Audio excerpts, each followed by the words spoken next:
Right.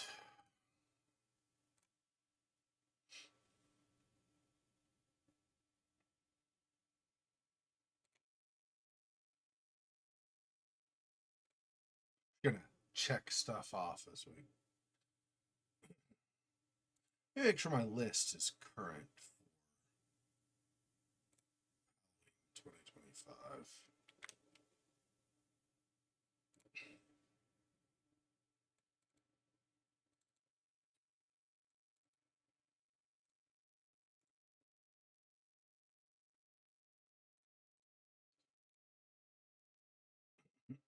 Excuse me.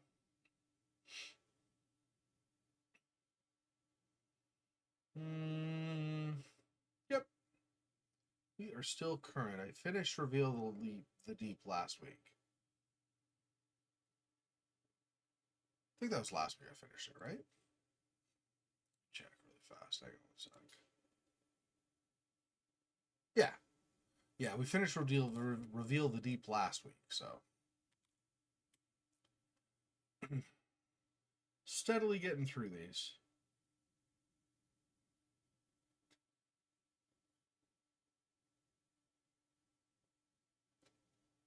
Okay, so let's go ahead and get into Asylum.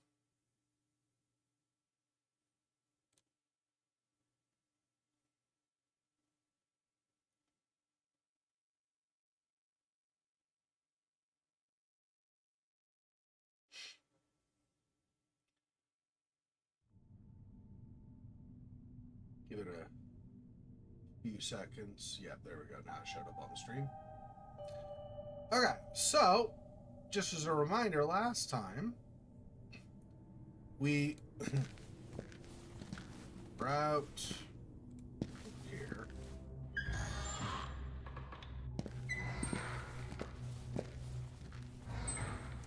Okay. After the lag. Okay. So last time we were here, I don't remember his name. Bruno. Bruno, the security guard, was here.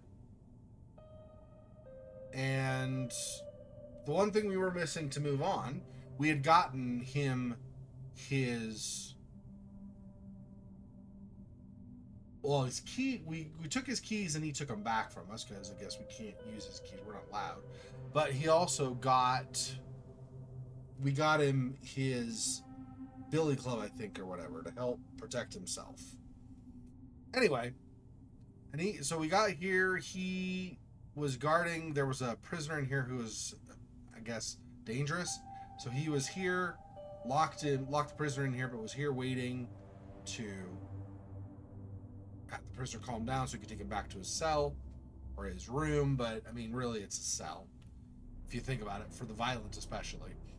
Anyway, and then, I mean, they even look like cells. They're doors with like this, with the window like this. It doesn't look like a normal room. Anyway, and we needed to play a particular kind of record. I had played 2 of the 3 records. I guess I had not played the third one. Or no, I had played the third one, but I guess we needed to play the record and then come back here for the cutscene to kick off. I didn't realize we needed to come back here for that. So when I had played it and then turned it off and then came over here, nothing happened. Or played it. Yeah, anyway. Whatever. Anyway, so Bruno took the prisoner back. So we were able to get in here. This is the cafeteria. We looked around and got some stuff, some information from here. Just some notes about some stuff that was going on in the asylum before.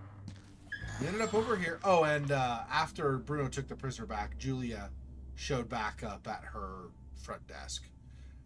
We got through the cafeteria, like I said, getting some notes and stuff, came over here. We ended up running into this gentleman here. His name is Leonard, but he goes by Lenny. And he is cleaning. He's a patient, but he is peaceful, and he is just, or at least I think that's the idea, and he's just cleaning because of all the reconstruction stuff that's going on, or renovations going on in the asylum. So he's cleaning up after stuff was left behind. But he's a nice enough guy. We don't have to worry about him, at least not right now. I don't know, that could change, but right now we don't have to worry about him. He will not let us pass, though, right now because he wants to finish cleaning. You notice we don't have any kind of hand to try to go forward. We can only talk to him. When we asked to go by, he said, no, I need to finish cleaning. He's got a little bit of a stutter, struggles a little bit with social interactions, I guess. Anyway, but after this, we were able to get into the basement. We got a key from somewhere? I don't remember now. Anyway, so we went forward, and we found there's this. Didn't want to touch Lenny's card. It seemed to be quite protective of the cleaning tools. Yeah, at some point I think we're going to try to go up stairs, because there's another, at least one more floor up, if not more. But for now, we'll go down to the basement.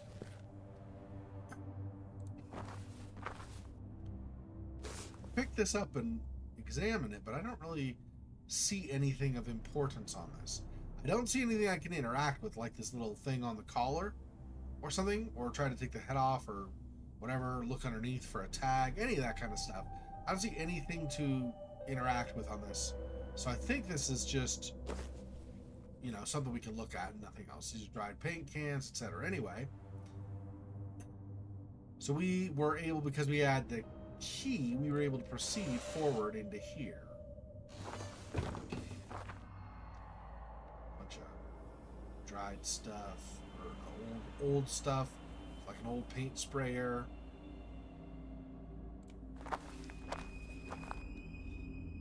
Mostly this is just stuff to examine. Most stuff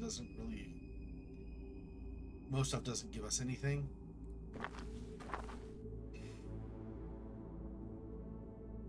We came down here. Initially, this was pretty dark. It was basically here, and then we couldn't really see past. Here's a furnace room. And we were able to read a couple notes here.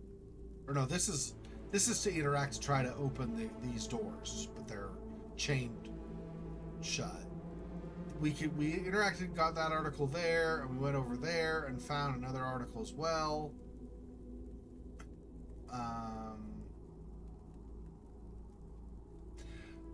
I think actually over there what we found was something to tell, or not up here, but down here. Yeah, this, which describes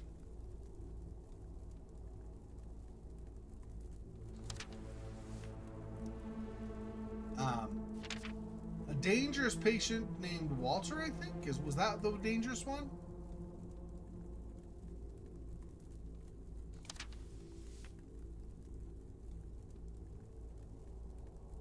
No, I think Walter might be another. Let me see who Walter says. Walter gave in to the idea of renovating the building. Yeah, Walter's the guy over the asylum. Who is the... What is the name of the patient that was dangerous? Like a bunch of people were scared of. Let's see, Dr. Abersbacher's group.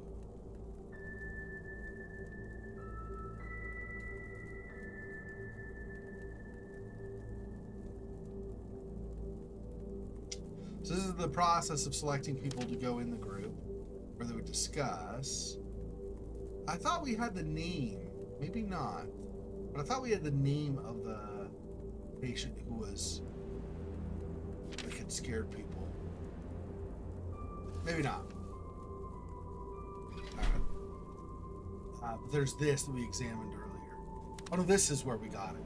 Jonas Crawford. Yeah, he was dangerous. So he's got, I don't remember what you call it, but he's got a personality disorder where it's not dual personality disorder, it's not schizophrenia, but basically he's jovial much of the time, like jokes around and stuff, and really it's funny, but he doesn't really smile himself, even when he tells a joke, and he can get intensely violent in some places, or at some times. So that's obviously a problem. That's something we have to look out for, because he might... I mean, this is years later, so probably not, but at the same time, in Scratches, and remember, this is by some of the same people who had been on the Scratches game,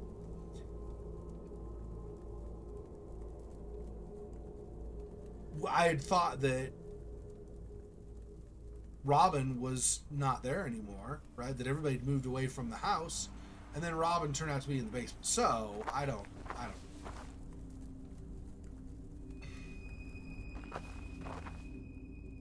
And I guess it's I guess it's not a thing. We can't go down there. We need a key.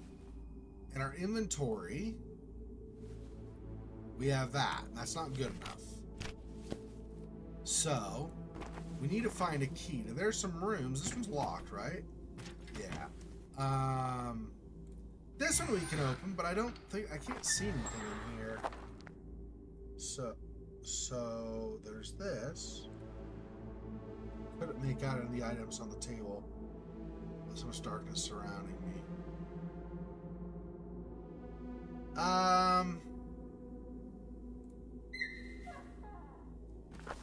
So we continued on this way. I don't think we can get into any of these. This is locked. This is locked. No door here, so we go down this way. We open these. Examine different things on the sides, of course. We get over here, and there's a power here, and this is what we're trying to turn back on is the power. There was a rat in there before. We need to splice these together, or tape them together, or something similar. Probably splice. I mean, look at the way the wires are. But we can't do that right now. I'm not sure. And then I could tell because of this, kind of the electricity going here, and the side the door handle's on, and the shape of it and everything. This is the opposite end. So now that violent prisoner is back in his room, and Bruno's, down a couple doors from there watching him and stuff.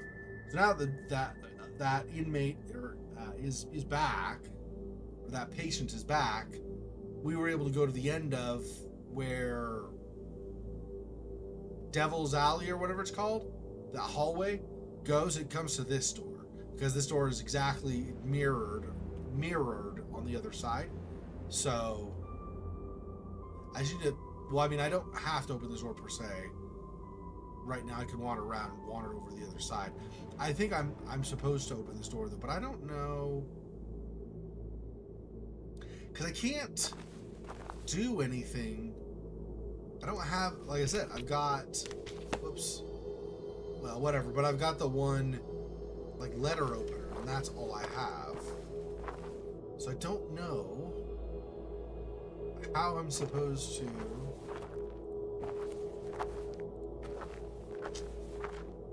And over here, it said it couldn't see. We're under emergency lighting. If I switch back to normal lighting, can I switch back? If I can.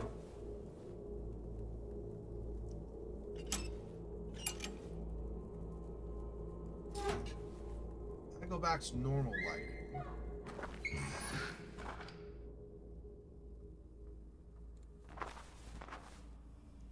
Can I see here now, maybe? Is there some light in here? Oh, yeah. From here. The light from out there. Oh. Wire cutters. Okay, that's going to do it. Still can't see really anything else, though. Also see anything in there. How to find where restore lights, yeah. Okay. Okay, maybe that's what we need. So let's... But I don't think we can go... I think we need the emergency light again, actually.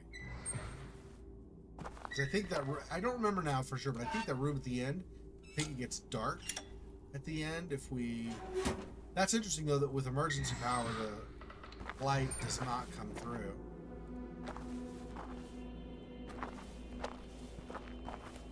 So...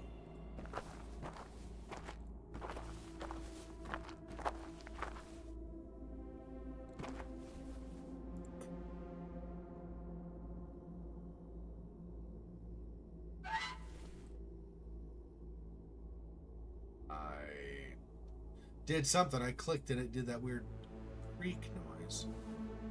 Okay, not this. Oh, mouse roller is this. It was not the most professional electrical job but it would hold. Okay. So now if I switch back to normal power.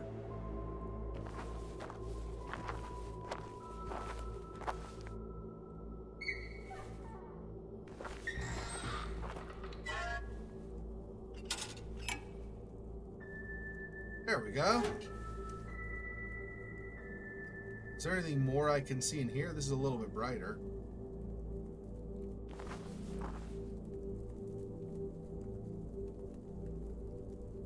Wonder if those worn out pipes were just decoration at this point.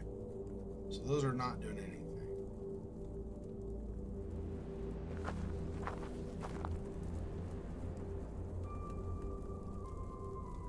I don't want to go in there. That's fire's lit. It's just asking to burn yourself, I think. So same stuff as before, nothing new. That's still shut, of course. Power, it's chained, so it's not like power's gonna hold that closed. Okay, I still need like a key or something, or welding torch, cutting torch or something to get through that.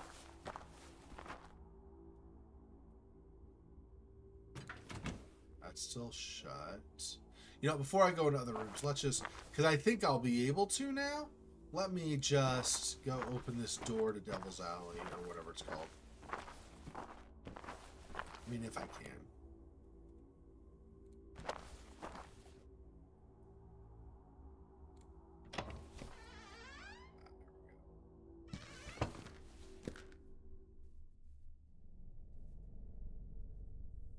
Now, do I want to... I thought maybe I'd have to do some work on the door or something, so I guess not. Oh, it starts dark and then it gets lighter when it realizes you have the lights on. Interesting. Anyway, oh wait, hang on. I do not actually know if there is anything to see now that the lights are on. So far, no.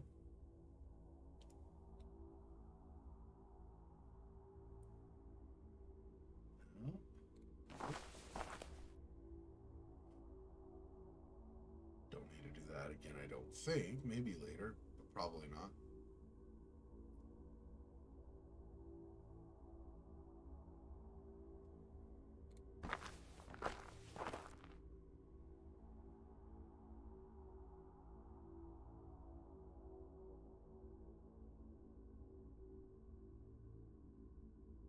Really seen anything new in this room? Out in the hall, yeah, so that's going to be even less of a chance. Okay, so I don't think we're going to get anything else in the hall. That's shut, yeah. Heavy equipment. No luck opening that. I don't think the ones with the bars are probably going to open. But this, we might be able to go a little bit farther. Now that this is lights on. Tools and machinery lay scattered across the construction area, seemingly abandoned in chaos. Walls were cracked, peeling under the weight of the years. The metallic scent of rust, mixed with an earthy smell, permeated the room. So what's over here? Oh yeah, a note. Hanwell Mental Institution. Move to the unit system. Over time, mental hospitals built using the Kirkbride system began to present numerous maintenance and operational problems. Faults in the design led to unforeseen practical difficulties, and their rigid layouts prohibited efficient expansion. Kirkbride plans soon became a significant problem in mental health. Since many mental hospitals are state-funded, a combination of budget cuts and high maintenance expenses spelled doom for the principles of the Kirkbride plan. Personnel, wages, medications, medical appliances, coal for the boilers, electrical maintenance, and sewage services represented but a small fraction of the costs of keeping such a large establishment operating. With the general high levels of stress and economic issues also impacting the public in modern society, experts warned of a surge in mental health disorders.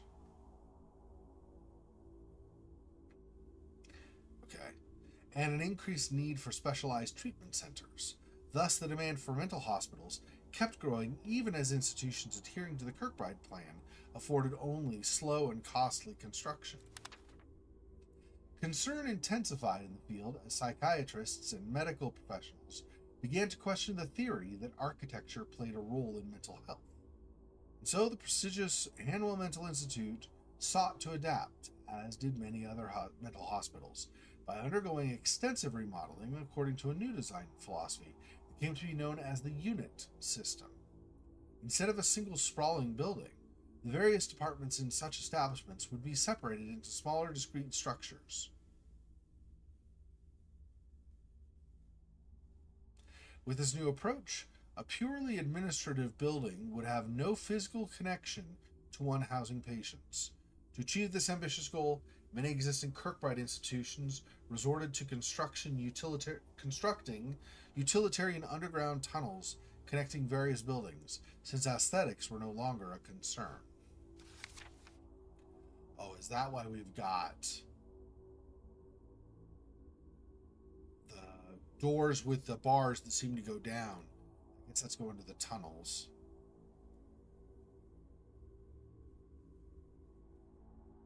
So this was bricked up, so totally want people going through here. I think the other side of this, though, is one of those rooms that has the descent down into the tunnels, so that they might have sealed this up on purpose so that there was really only the one passage out. Seems like that is reasonable, right? To make that assumption. Cutscene? Oh, I'm seeing a memory. I think that's Lenny maybe right there.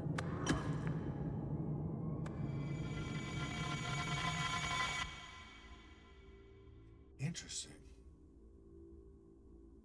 For the first time, I felt like there was a clear purpose or meaning behind a vision. My mind was trying to unearth an important memory. What were a group of patients doing in the basement? What were we forced to do here? Tools seemed oddly familiar to me. Most tools seemed useless and not worth my time. Interesting. Okay, let's go over this way. Something on this side. We get over there and something happens, we need to run. I obviously want to have explored whatever else in here I can first. I don't know that we'll need to run, but I'm just saying, just in case. I don't know how, it's point and click, so I don't know how running would work exactly, but still. Click, click, click, and hopefully just don't take too long to click. I don't know.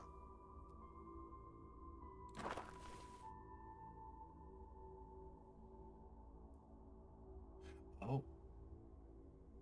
I don't think I have anything to work on this, right? I've got the wire cutters and a letter opener. No, I wouldn't end up ruining with all the... Yeah. Yes, I don't think either of that... I don't think that will do anything. Okay. Out of that, what is up here? Cart for transporting construction materials was in the center of the room.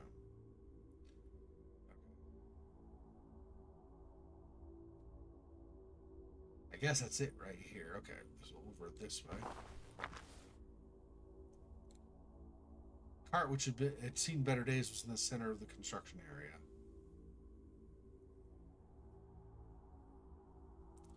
Not seeing...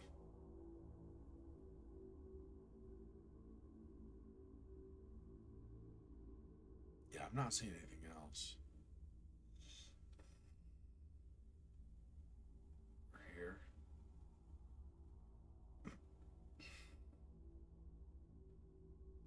Okay, let's see what's over here.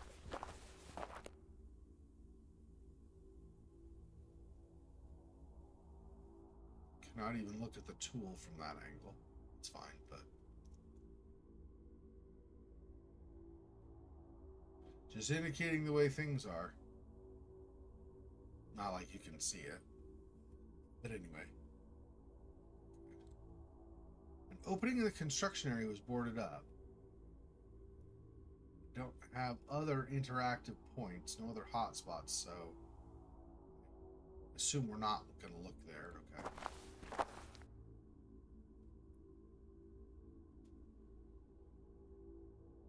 So that's interesting. Okay. Out of here. Oh, that took us an hour. It's 11. Okay.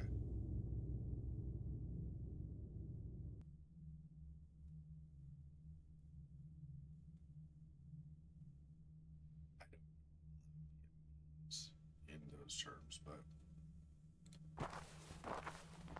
still can't go there. That's still just the furnace. So nothing new, I don't think. Oh, it wasn't anything new over this way, right? Because the light.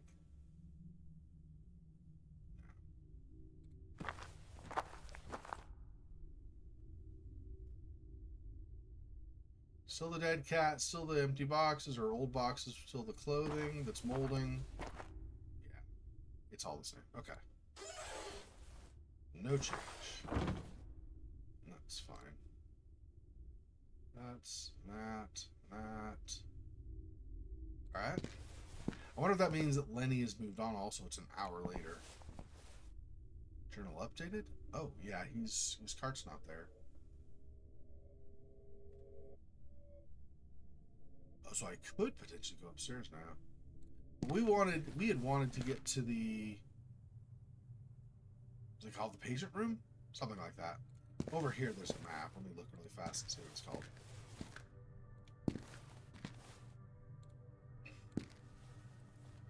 Therapy room. It's a therapy room is what we want. Oh yeah. Yeah. So it is kitchen that we could not get into last time I tried. So we come through from the cafeteria. We come. This is the short hall where we are. Come over here. Could not get in the pantry, and so also not the kitchen. The kitchen was. I don't know. I think I did try this door though and could not get through. Yeah, I think it wasn't the pantry. I think it was the kitchen was the door we tried. Anyway, so we got the kitchen, the laundry, and the therapy room are now available. That we're not. I feel like I mean, we know there's the destination. I feel like maybe we want to see if any of these will open up now as we pass by. Probably not the kitchen.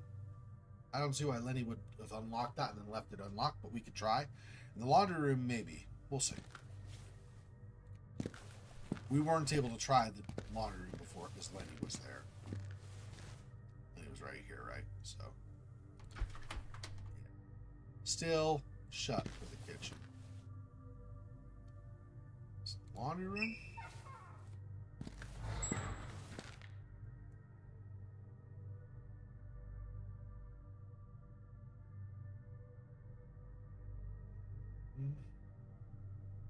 Okay, what's this say? Size of the institute demanded large industrial washing machines to keep up with the demand. Makes sense.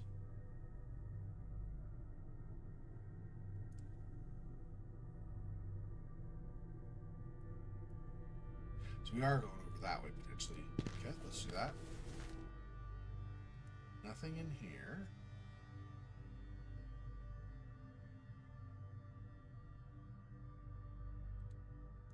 To think these clothes had been worn by patients, people I may have known in the past. Had they been discharged? Were they still alive? Or sane? I pondered these questions in the lonely night.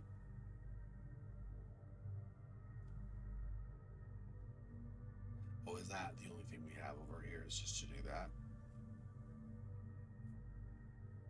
I mean, that's fine. I don't have a problem with that. Just rhetorical question, kind of. Okay. Back over here. Now this would go to the courtyard. I don't know if we can open the doors, though. Can we? Oh, we can. The majestic yard in which so many patients communed and healed together was now in a sorry state, barely serving as a mere shortcut across the building. Oh, a shack of some kind? Interesting.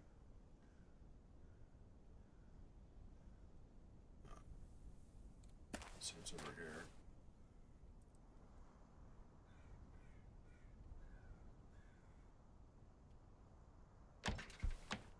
Shed appeared to be locked.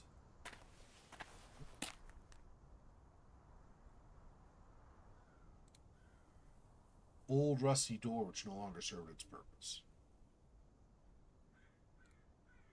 Broken wheelchair and quite useless. There used to be such a pleasant smell in the yard. Hopefully they'll be able to help this place regain its former glory. I mean, if they're moving away from...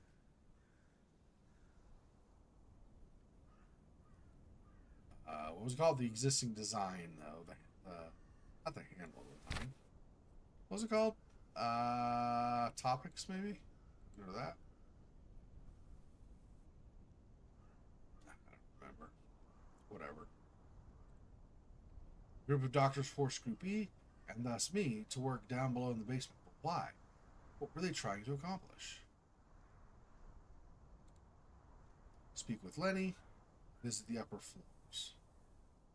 So I am going to try the upper floors. Okay. Still have to do this, though, too. Items. Yeah. Yeah, I don't know. I don't remember what they called it. What they called the original design. But anyway, whatever the design was. I don't know why I can't think of it, but now they're on the unit design. Anyway. Once beautiful feature of the yard, the fountain was now filthy and in shambles. It's the same as how it was in Scratches. The fountain was useless. Okay, we're here. An incredible view back then from these benches.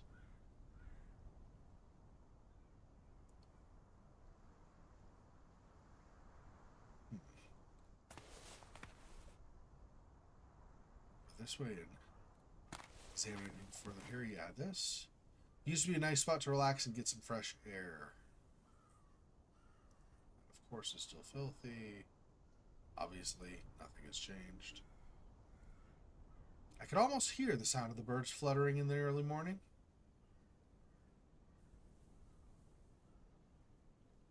This is that hall we passed through earlier.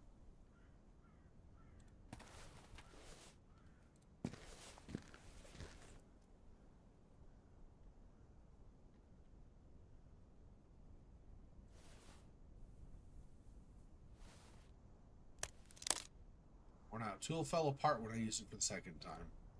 Alright, well.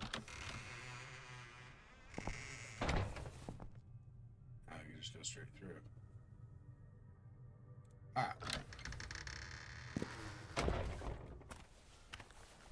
Maybe we should not have used that? If you use it for something else, I don't know.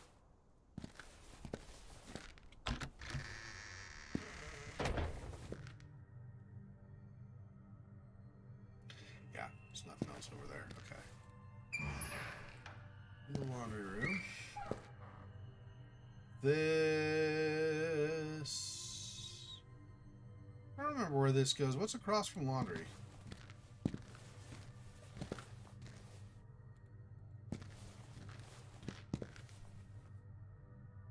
Gallery? Like they have paintings for the patients to look at, I guess?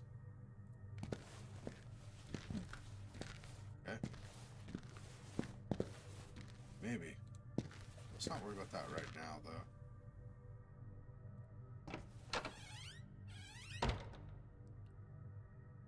Used to be a bathroom. Sink has long since outlived its usefulness.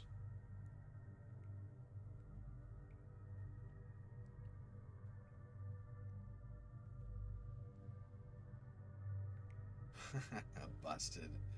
Even the reservoir for the urinal is busted. Interesting. Yeah, this is all falling apart. I don't know if there's going to be anything in here we can examine. That we can't even go forward or anything. This might just be a...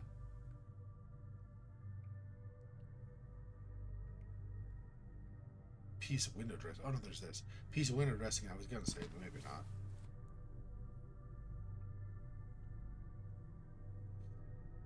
I probably need... I couldn't pick that pickaxe up? Wonder if I can go back down and get it. Might be able to use that to dig this, or a shovel, but I didn't see a shovel, right? Hang on. Let me go back down, see if I can get a pickaxe.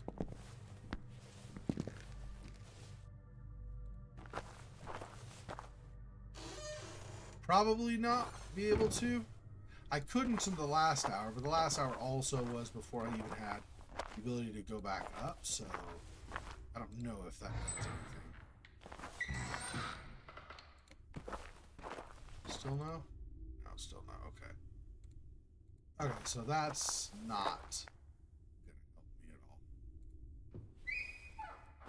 It's fine.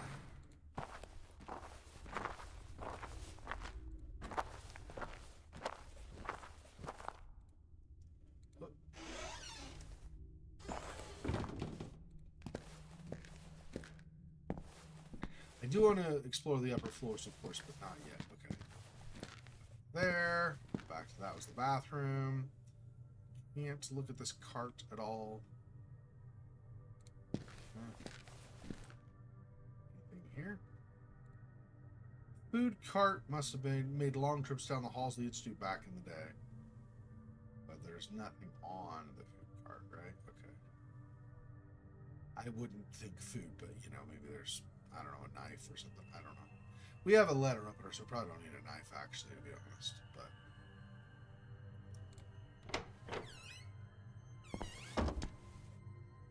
I finally found myself inside the therapy room. The whole place was in a state of disarray, as if everyone had left in a hurry.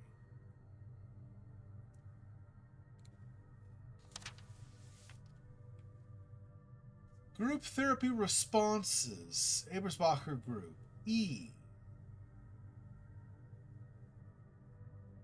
Okay. These are patient numbers, I think, probably in that second column. So the group is in the left column. I think the second column are patient numbers. No. On reconsidering, I think what we're doing is we're showing all of the patients collectively what they got. And so you had collectively a 32 alertness, 15 attention, 22 attitude, etc., etc., etc. It does seem a little weird that you would not rate them individually. You would rate them as a group, because what is the point of, for example, having a group understanding of the group's general memory level? Seems okay. Notes: patients in group F, so the next group, not our group, show a marked improvement in their mood and awareness, as well as willingness to communicate and interact with their peers. The inexplicable regression in group E continues to puzzle me. I'll discuss their individual issues separately. Lenny used to be a kind of leader figure, very communicative, someone the rest of the group looked up to, but he's been more withdrawn recently, lost in what seems like dark thoughts he refuses to share. In the case of Hodgson, I could guarantee a smooth session, provided nobody brought up anything related to the nature of his trauma. He's growing increasingly tense and neurotic, so he's in his head a lot more. Crawford has always been troublesome. That's the guy we read the report on down below that was like he would make jokes, but he also was like suddenly violent or scary. Crawford has always been troublesome, but he seems more on edge than usual, and even more of a problem these days. Rebecca should have been allowed an abortion. So some trauma tied. I wonder if she was taken without permission and was going to have a child as a result, as a consequence. LaRoche beginning to believe he's a lost case.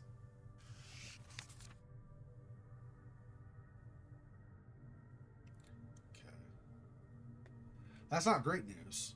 The group we were in was having more problems, not getting better. It's too bad we weren't in group F, I guess.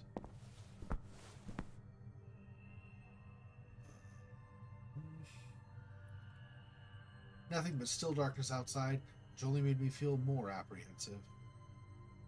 Yeah, we're far enough down. We're past the courtyard, so that actually would be just outside. I think. Oh, yep, memory. Oh, that must be Ebersbacher. There's Lenny. That's the woman, Rebecca, or whatever, that should have had an abortion, I guess. In my sudden vision, I was part of a group of patients in the therapy room. A female doctor seemed to care about the session. Not us, but merely the outcome of the session. Yeah, Ebersbacher. that seems to track. That's the kind of information we were told elsewhere in descriptions of her. That she really didn't care about the patients. She more cared about like whether she was successful or not. Bertrand LaRoche. Yeah, I think it said. What did it say about LaRoche that he was? Here, let's do this. Let me go back and read what it said, actually. No. Oh, I didn't mean to do that. Oh well.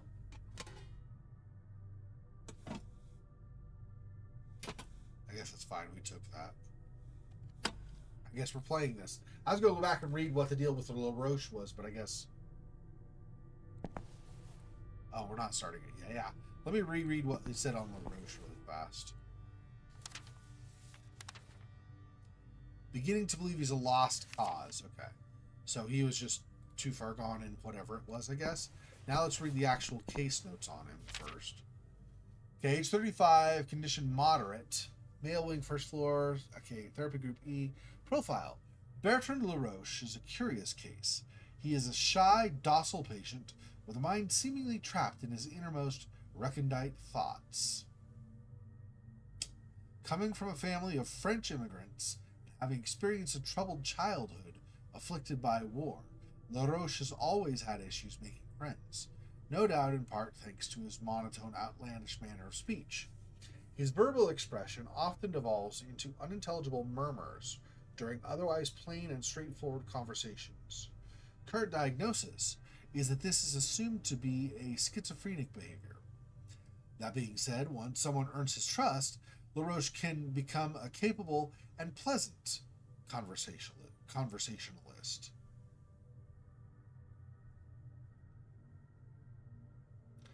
Yet recently the patient, I was rereading some stuff to make sure I retain it, sorry. Yet recently the patient seems less keen on communicating, often spending an unusual amount of time simply staring out of the windows. In the game room, specialists feel he will succumb to an irreversible state of catatonia. Yeah, that sucks. Okay, so we did that. Oh, no, that's the same? Oh, hang on. Oh, we're switching. Yeah, we are. Okay. So hang on. I mean, I don't know if there's a particular order. I guess this is the top left. We start with this, maybe?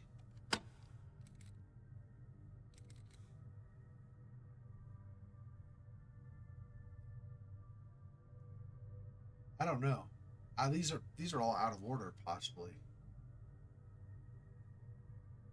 122.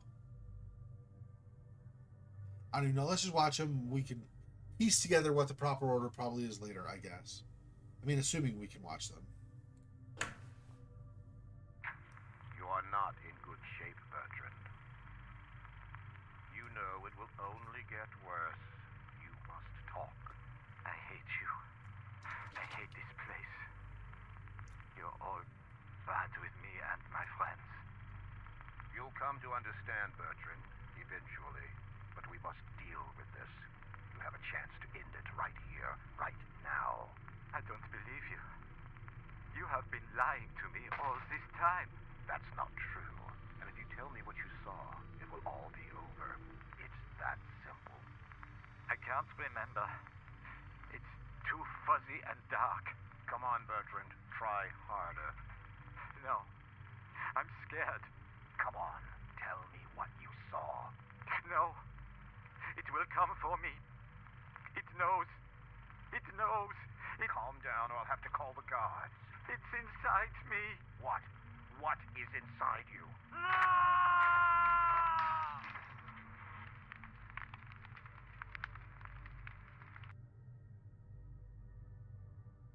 So is this a situation where psychological issues meet actual supernatural? Like, is there some haunting or like a demon or something? Metal case was empty. Seemed to be a missing reel. That was this one. What about this middle one?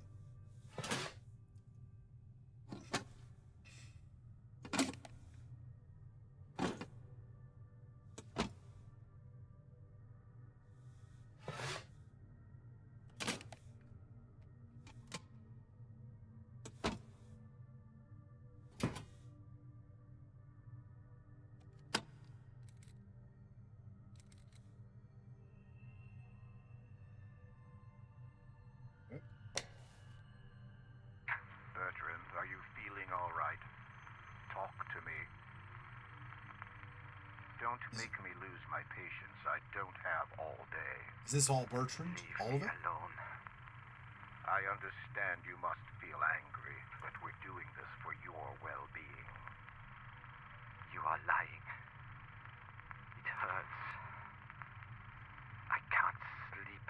There are dark things in my dreams. Just calm down. Take a deep breath and relax. We'll explain it to you, but you have to trust me.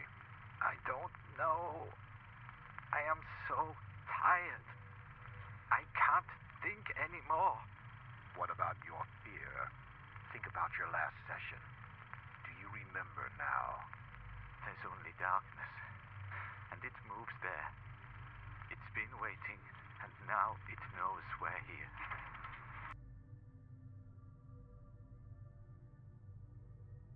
Damn. So the patients were suddenly in trouble, like in a bad situation. It sounds like that there was danger lurking here, waiting, and now that something has happened, that danger has come into contact with them and is causing problems. Definitely sounds supernatural.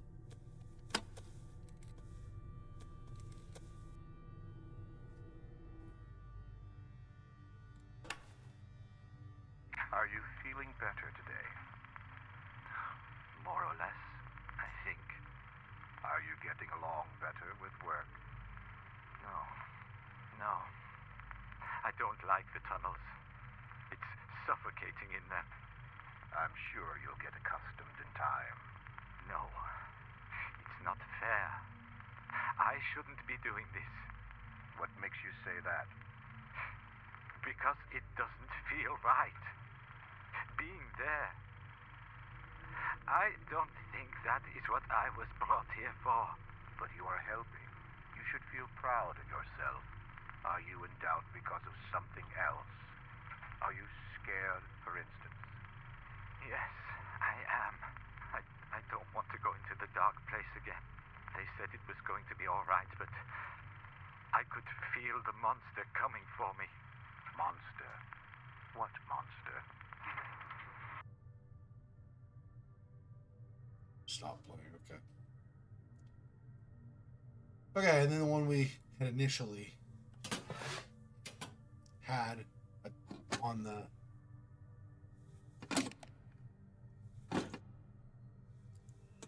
projector, but that was before I decided to actually start playing.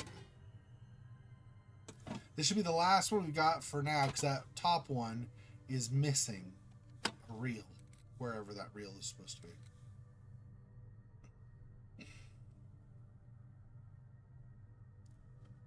Some books and stuff too, maybe, but okay.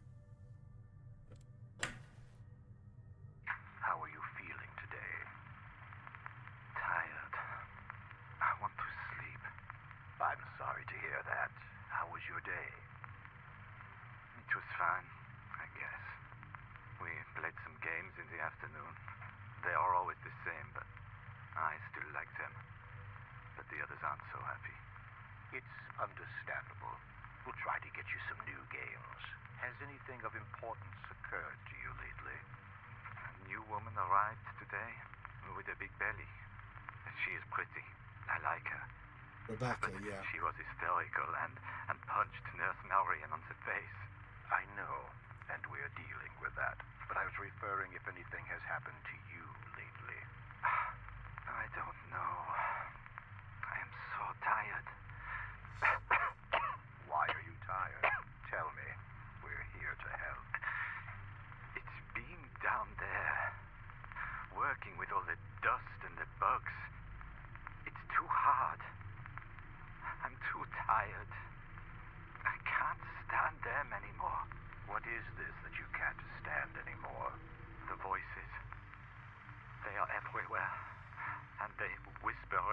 with your head.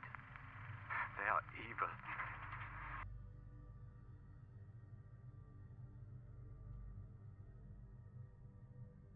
Okay.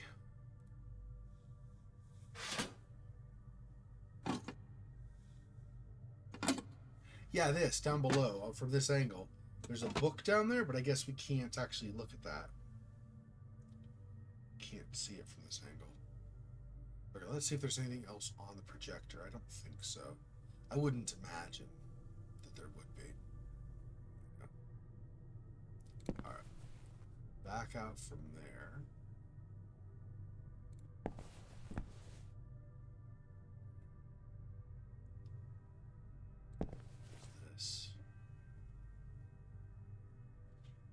Since the renovation of the Institute began, more patients have become agitated and difficult to manage, as if it was the architecture of their own bodies being reconfigured.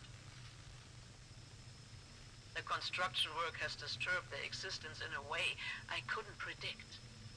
Some are even presenting with odd injuries, which none of the nurses can explain. Are the patients harming themselves? Is this building so firmly interrelated with their identities that changes in its structure will impact their states of mind by means of a kinesthetic regression? They rationalize structural changings in the surrounding geometry by imprinting them in their own flesh. Hodgson's is the worst example. Where are those burn marks coming from? I made inquiries and nobody saw him get burned.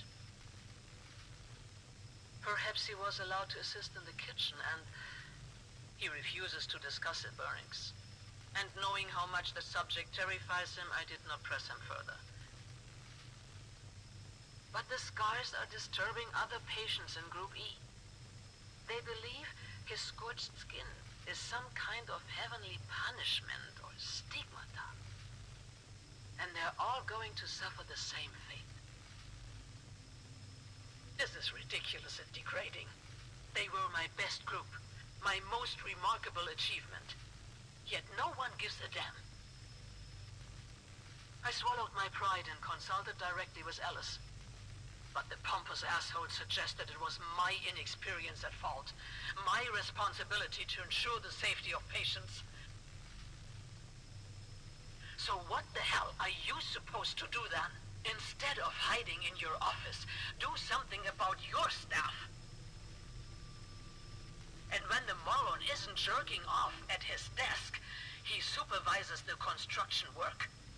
Why is a psychiatrist so deeply involved with the conversion to the unit system? None of this makes sense.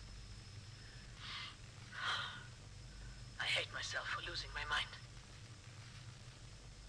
Every therapy session is now a burden. I need to reconnect with the patients. They must tell me more. Lenny is still more forthcoming than the rest, but he won't say a word about the bruises. And Hodgson's, how did you burn yourself like that? If not the kitchen, the only other place. No. Impossible. They're not allowed down there. Furnace room, yeah. Yeah. That'd be the only other place I could think of where they might burn themselves.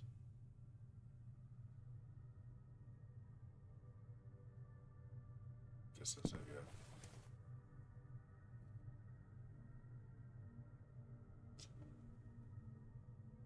It's interesting and not in a good way. I mean, it is in terms of quality of the game, but I mean, it's not obviously good news for what happened here. Whoever worked at this desk didn't have the most inspiring view. So many names. No wonder Hanwell Mental Institute had been renowned. This place was highly active back in its heyday. Back in its heyday. Okay. I don't really know that there's much else to do in here. From this angle.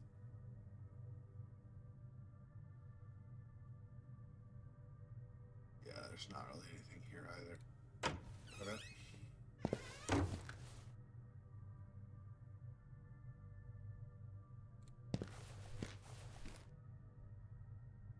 What's this? Fence had come loose from the window, which I trusted would be fixed for the reopening. Looked like it could fall on someone's head at any given time. I mean, not now. It's on the floor. Okay, sure. Okay, so back in this hall.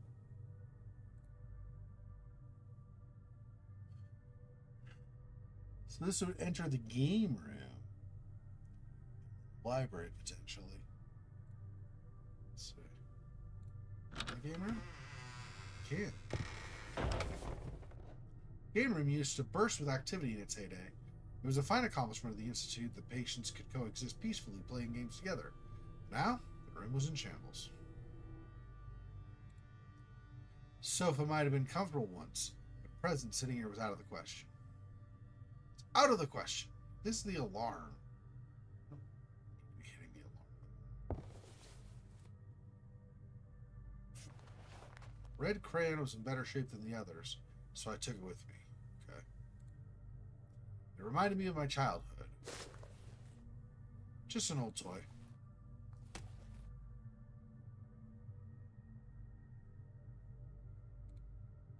Some of the drawings by other patients could sometimes get a little scary.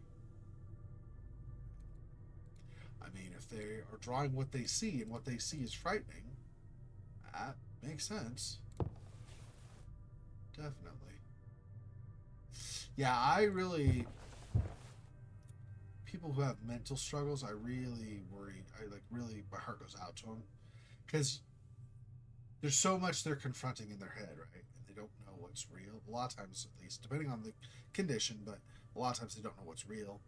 And how they can interpret what they're seeing and experiencing is rough. Completely dried plant.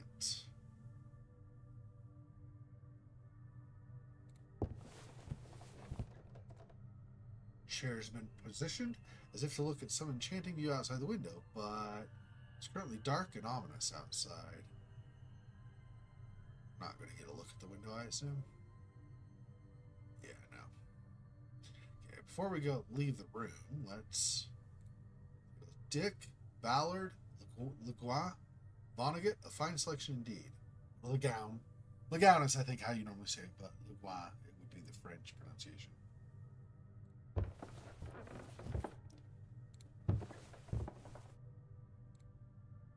Radio's batteries were dead. The deed! The deed! That's what I said, Zexor. Shut up.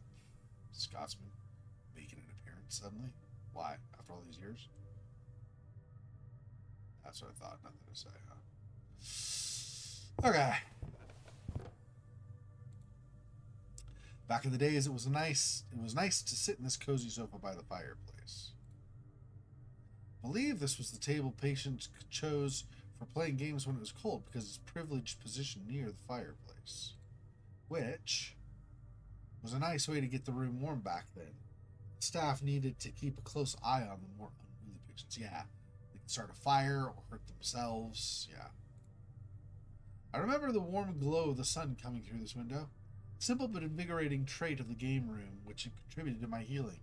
Now the window was covered in filthy rags. Ominous, but with a hint of beauty.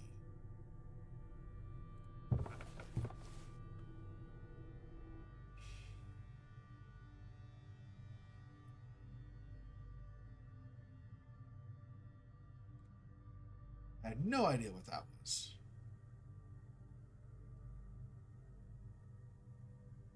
What is it? Something along those lines. What a mess. What had happened in this place? I mean, over time, right? It's not all in just like a single day or something.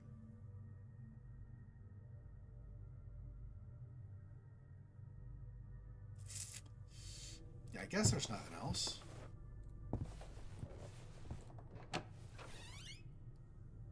And this is the library here.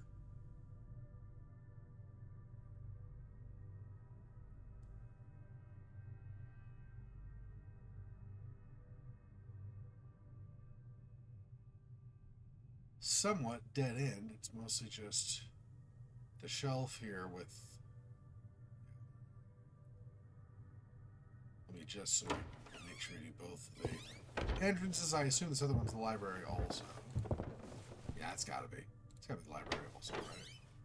Yeah. Same thing, but in the reverse side. Okay. There's a step ladder over here, so that's useful. I don't know what we'll use that for. Might not use it for anything. Maybe it's just an examination thing. Yeah. No idea which books were at the end of this ladder, but likely the more boring ones.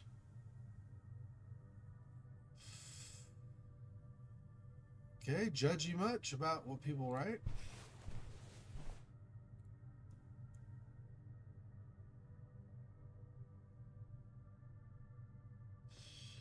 More or less people struggling with various conditions.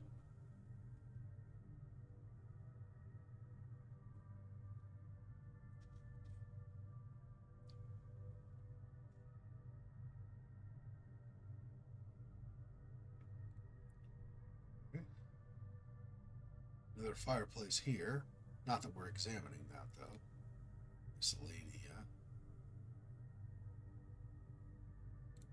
Pharmacology. Physiology. I don't know what book or books we would want from here.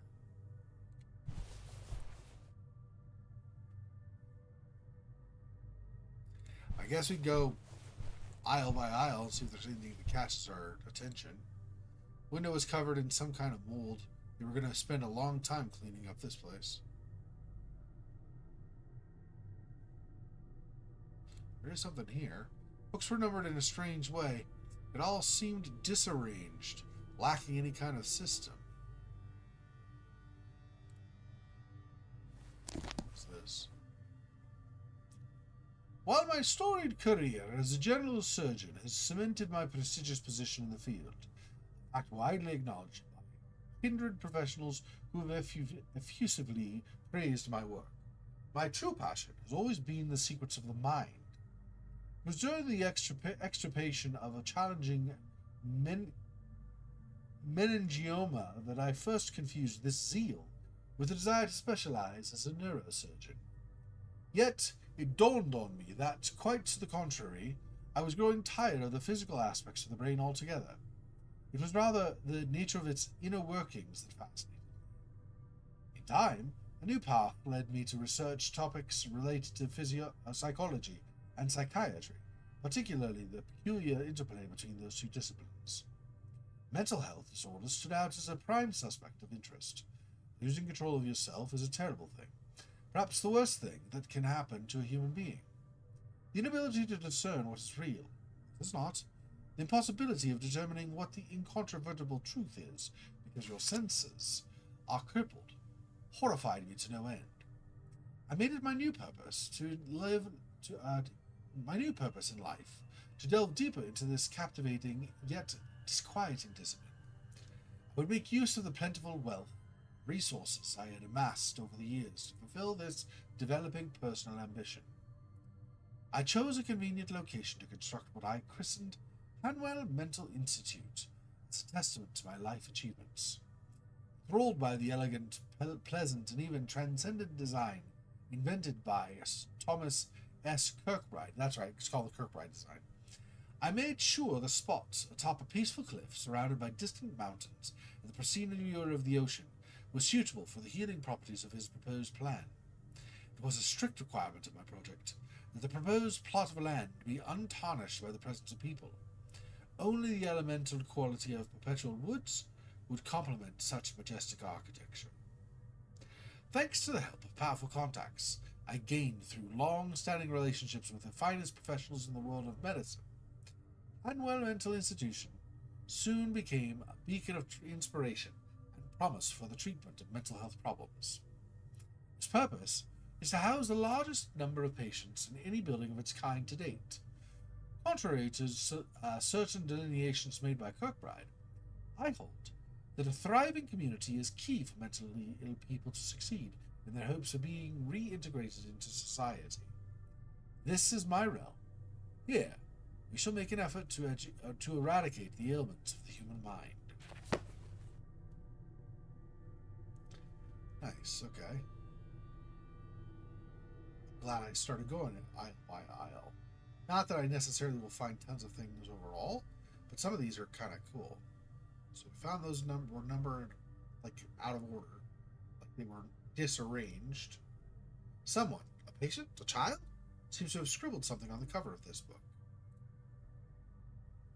Okay, but I can't look at it close up, apparently, so I don't know what that means. I mean, as far as for us in figuring anything out.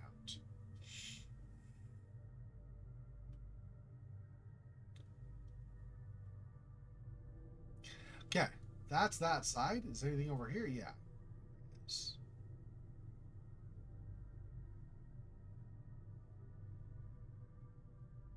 Nothing in that first set of shelves.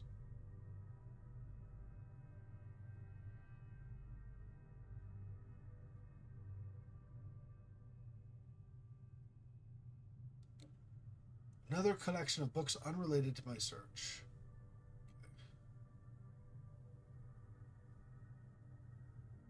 But you know, if you have a collection of books and it's unrelated, you could just leave it like all the other books and not have us click anything. I'm just saying, you know, if there's things being clickable indicates probably that you find something of interest, you pick it up and you look at it. If you are picking things up that are not to do with what you're trying to find, then it's kind of pointless to grab them, I would think.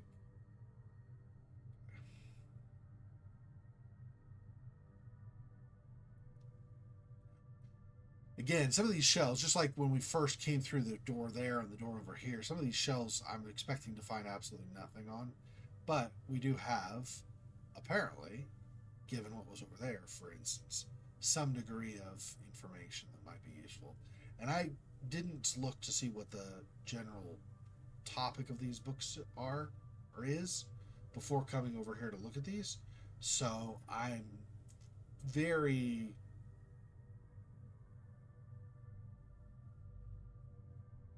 convinced that there's not a high likelihood of finding anything over here, because we could be in like history, we could also be in like mathematics. Mathematics probably is not going to yield us any information that we really need for our investigation, right?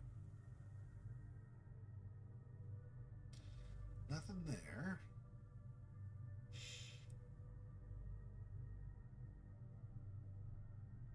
Okay, there is a paper over here, so we'll read that. That's didn't make this totally pointless, this set of shelves. That's good.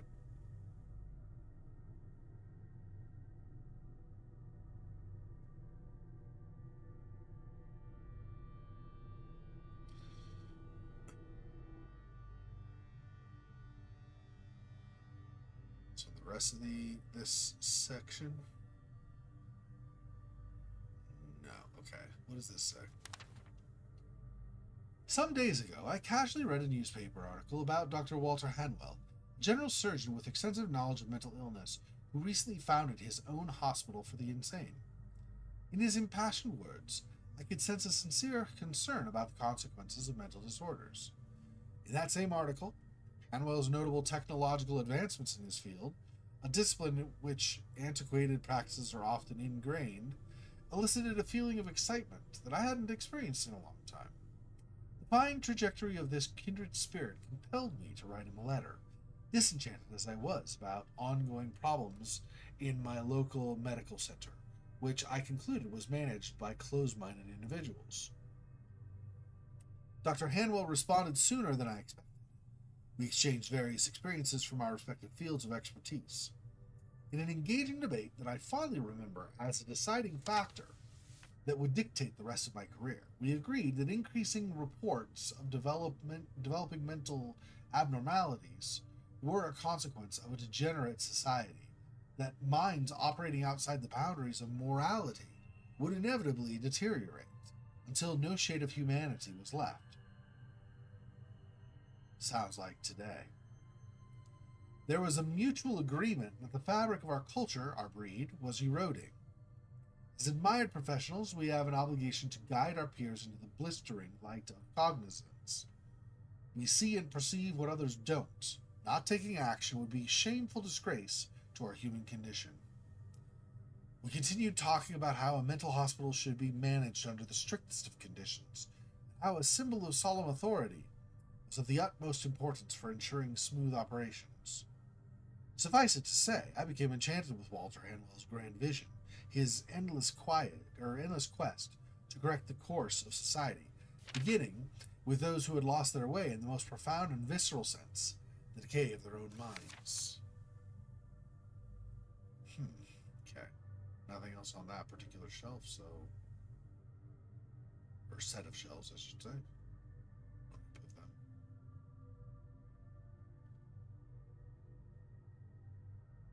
Okay, so that's the middle set. Did I also look at the tables or anything? I guess not. So it's physiology and pharmacology that we just checked. It's miscellaneous and history. History would be the one where we got the information from Hanwell himself. His description of how he started the institute and everything.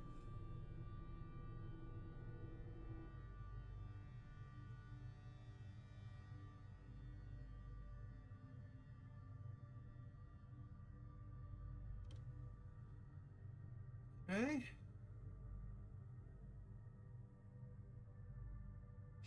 I do think it's cool that they didn't just repeat like the same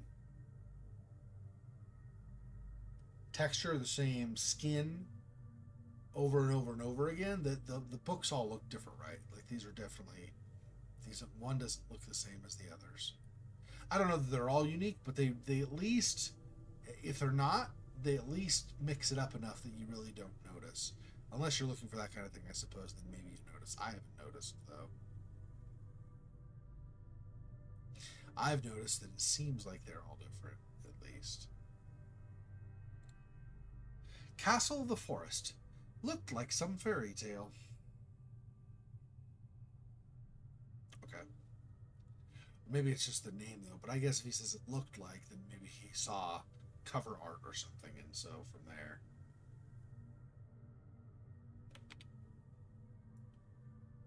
We're doing this, are we?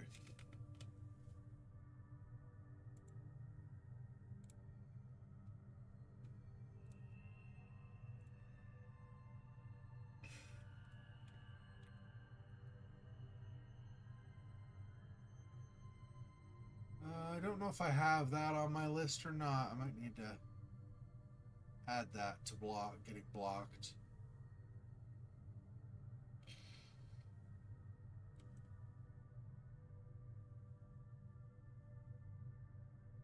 Yeah, because I have it spelled with a weird, or not a weird, but like a W that's not normal English. So now we'll have the normal one will also be blocked. Thanks. Now I know to block that. Appreciate that. Thanks for the support. Okay.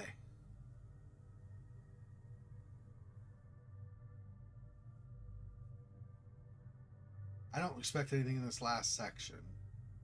Seems like we had that one section that was fairly rich, had several things, well, fairly rich, I mean really not all that rich. There's really only one major thing we read, but still. Okay, we got another here with a 333. Yeah, this has 3-3 also. There are like 5 of those or 6 of those in a row. Maybe a 6th one here out of view, but I think it's 5.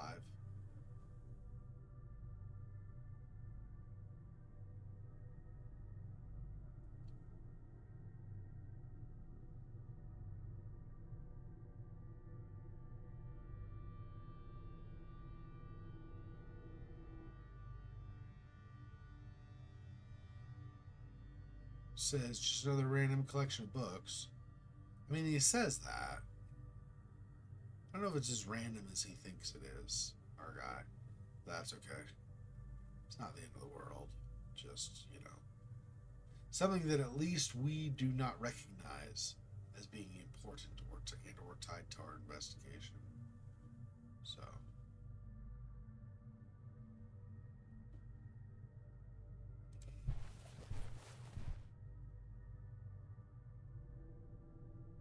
Still nothing with this desk.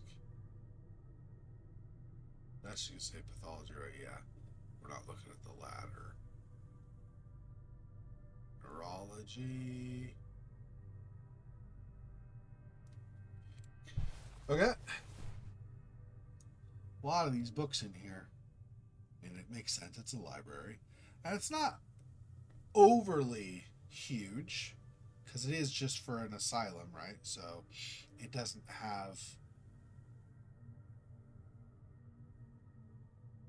the same kind of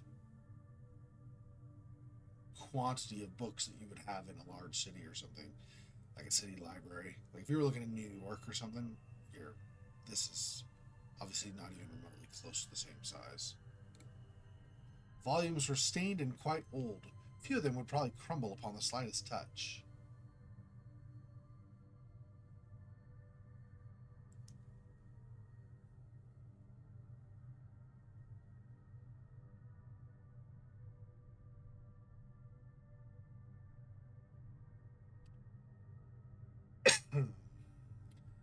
This side, I already saw one hot spot coming up. Oh, this? What is this?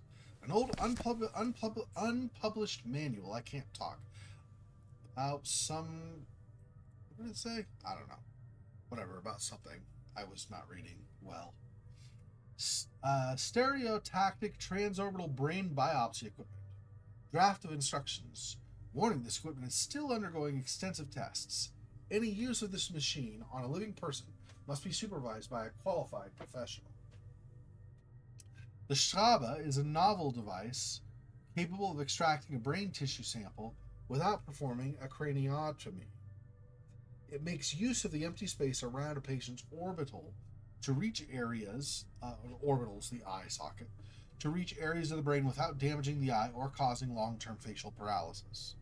Depending on the cranial structure of the patient, the coordinates of the transorbital device may need to be reconfigured in order to determine the correct angle for the procedure.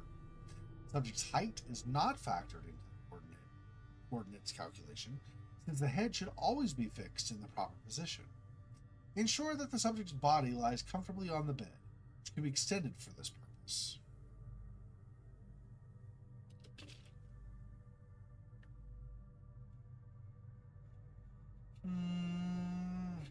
I see, yeah, because they're just lying down. You don't need to worry about how high it goes. Coordinates are calculated according to body mass, gender, and age. For example, an adult male weighing around 80 kilograms may need an angle between 180 and 190 degrees. The margin of error is calculated by the machine and compensated for using a state-of-the-art sensing component to aim for the correct entry point in the patient's left orbital.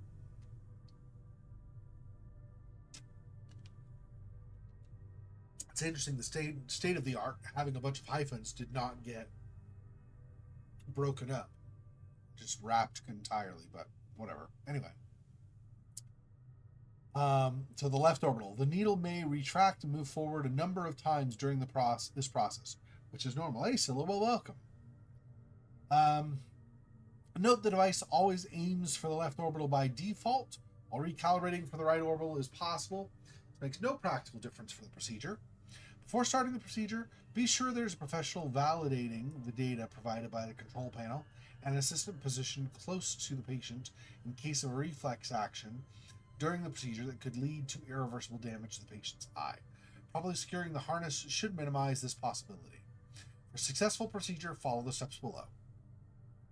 Number 1, turn on the equipment using the control panel. Number 2, rotate the principal knob to the appropriate unit that corresponds to the patient's cranial dimensions. This will set the target coordinates. Number 3, the person assisting the professional should evaluate whether everything is in the correct position, particularly the harness. It's recommended to also check the position of the extractor needle and the bed. Supervising professional at the control panel may pick up the wired activator and press the button to set the procedure in motion. Wait until the extractor needle finalizes the procedure and is fully removed from the patient's orbital. If blood leaks through the puncture, Wipe it with a disinfected towel. There's no need to treat them. Once the machine completes the procedure, the fluid containing the sample will be located in a sterilized receptacle behind the extractor component. It then can be taken in with a standard syringe, but be sure to properly sterilize the syringe so as not to contaminate the sample. Inspect the patient's orbital for any unexpected damage, and have the patient remain seated on the bed to recover from any dizziness. The brain sample is ready to be examined under a microscope by a qualified pathologist. Yeah, so they're basically taking a brain biopsy. I don't know if you know what a biopsy is in English, but it's basically a little sliver of cells that you can put under a microscope. So you take a really super thin layer of cells, so you don't do any major damage to wherever you're removing them, and then you can put that under a microscope to look for abnormalities, like potentially cancer, for example. Anyway, so apparently they're going to go through the orbital, which is the eye hole, the eye socket. So going through behind the eye, basically, and up into the brain to remove a small extraction, get the biopsy piece out, and then that's messed up. Like, no, not through my eye, no. Can you imagine being strapped down and you can't do anything? You just have to watch while they do it to you. I can't even imagine. But this is at the time this book where we're reading this was published, or would have been published. This apparently would have been breakthrough technology, I guess. So recover from any dizziness. Okay, number 8, near the bottom. The brain sample is ready to be examined under a microscope by a qualified pathologist. The procedure is expected to last 5 to 10 seconds, depending on the lobe from which the sample will be extracted. Yeah, so what, like the temporal lobe or whatever part of the brain where you extracted it. Sulcal depth must be accounted for in this calculation. Following the procedure, the patient may experience impaired vision and difficulty articulating facial muscles. But these effects are expected to subside within an hour at most. I don't know what sulcal is. I don't know that word. Let me look that up. Hang on. Curious what that means. Let's see. Okay, let's just go to the dictionary website and let me look it up. Sulcal. That is not helpful. It said other relating to the sulcus. Okay, well, what's the sulcus? A furrow or groove? Shallow groove on the surface of the brain. Oh, so the brain looks like it's pasta. It's those grooves in between the different parts of the brain that wrap around and stuff. That's what that is. Okay. All right. So sulcal depth must be accounted for in the calculation. So when they're going to extract, they need to know how deep the ridges go so they can... Anyway, that makes sense. Okay. Lung cancer, adrenocarcinoma, pancreatic tissue with possible incipient carcinoma, biopsy of prostate cancer, a rare type of gastric adenocarcinoma. Carcinoma, I think, is just another name for cancer, I think. Histopathy of rat colonic tissue, from the colon of the rat, the digestive tract of the rat. Benign microglandular adenosis in the mammary gland. I don't remember. I know that, but I can't think of it. I don't remember what adenosis means. I think it's like a lump, I think, but I'm not positive. Anyway, and mammary gland, of course, is the breast. Biopsy of unidentified brain tumor, rat cerebellum tissue.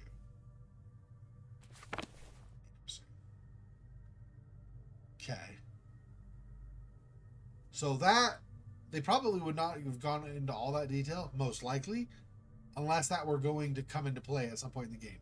So we might be, in an uncomfortable situation later where we're like, well, crap. Now we're going to get something taken from behind our eyeball. The conspiracy against the human race didn't seem like an appropriate read for this gloomy night. I looked at this side set of shelves. I don't actually think we found this, right? Yeah. Medical books like most in the library. Oh no. Nope, we did only look at this side. We did not look at this side at all, actually. I'm thinking of the next set of shelves over that we did. Let's see.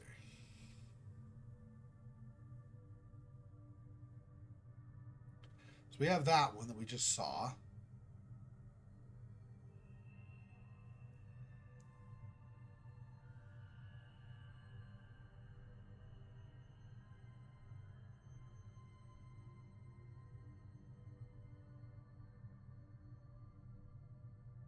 Okay, so that's it for this set of shelves. So let me, before we move forward, just remember I'm on this side of history.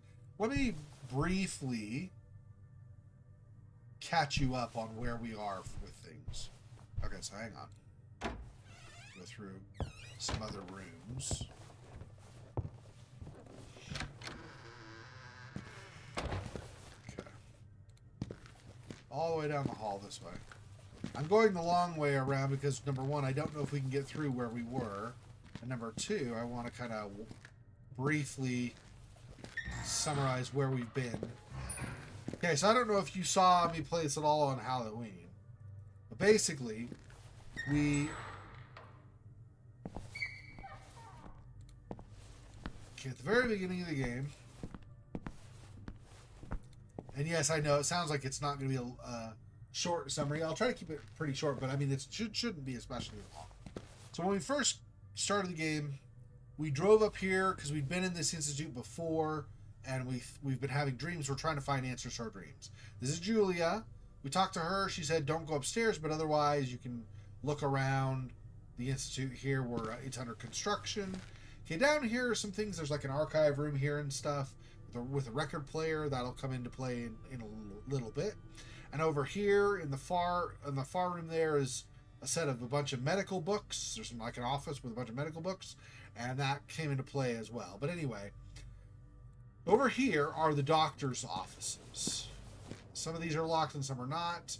Most of them are locked, actually. Dr. Hawthorne's, for example, is locked. But Dr. Ebersbacher's was not. We looked in here and we found out that she was very committed to... Like, she was really motivated by whether or not something she was trying was successful in helping patients. She didn't actually care about the patients so much as being successful in caring for them. In any case, there's a tape in her drawer that we got. Basically, so, let me just really fast, inside here. There's this set of drawers, so whichever one, I don't remember which one. One of these was locked both these have them. One of them was locked, one was not. But they had like a code here.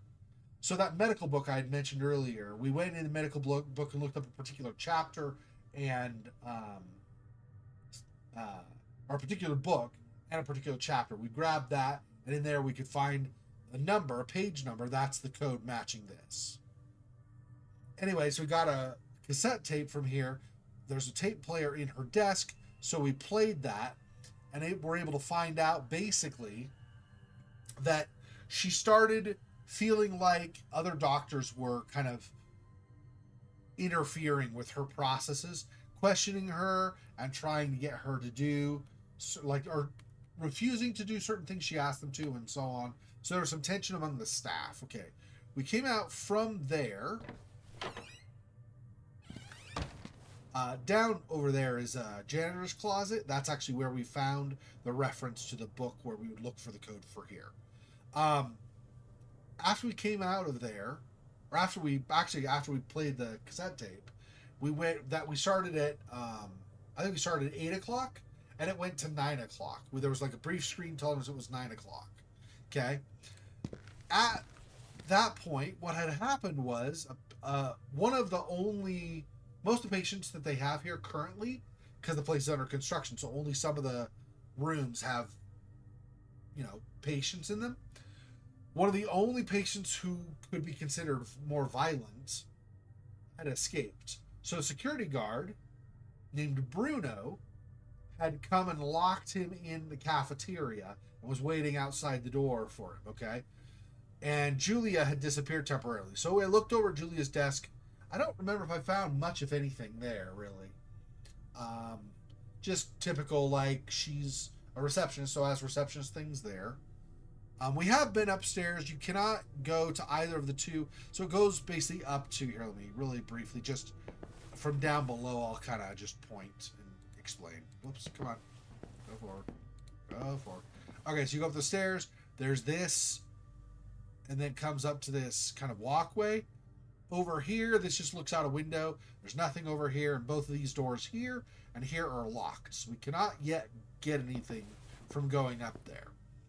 In here, in this room, we touched this calendar and had a brief memory where we remembered being at the table here discussing something with somebody. And I don't remember the specifics of what we discussed.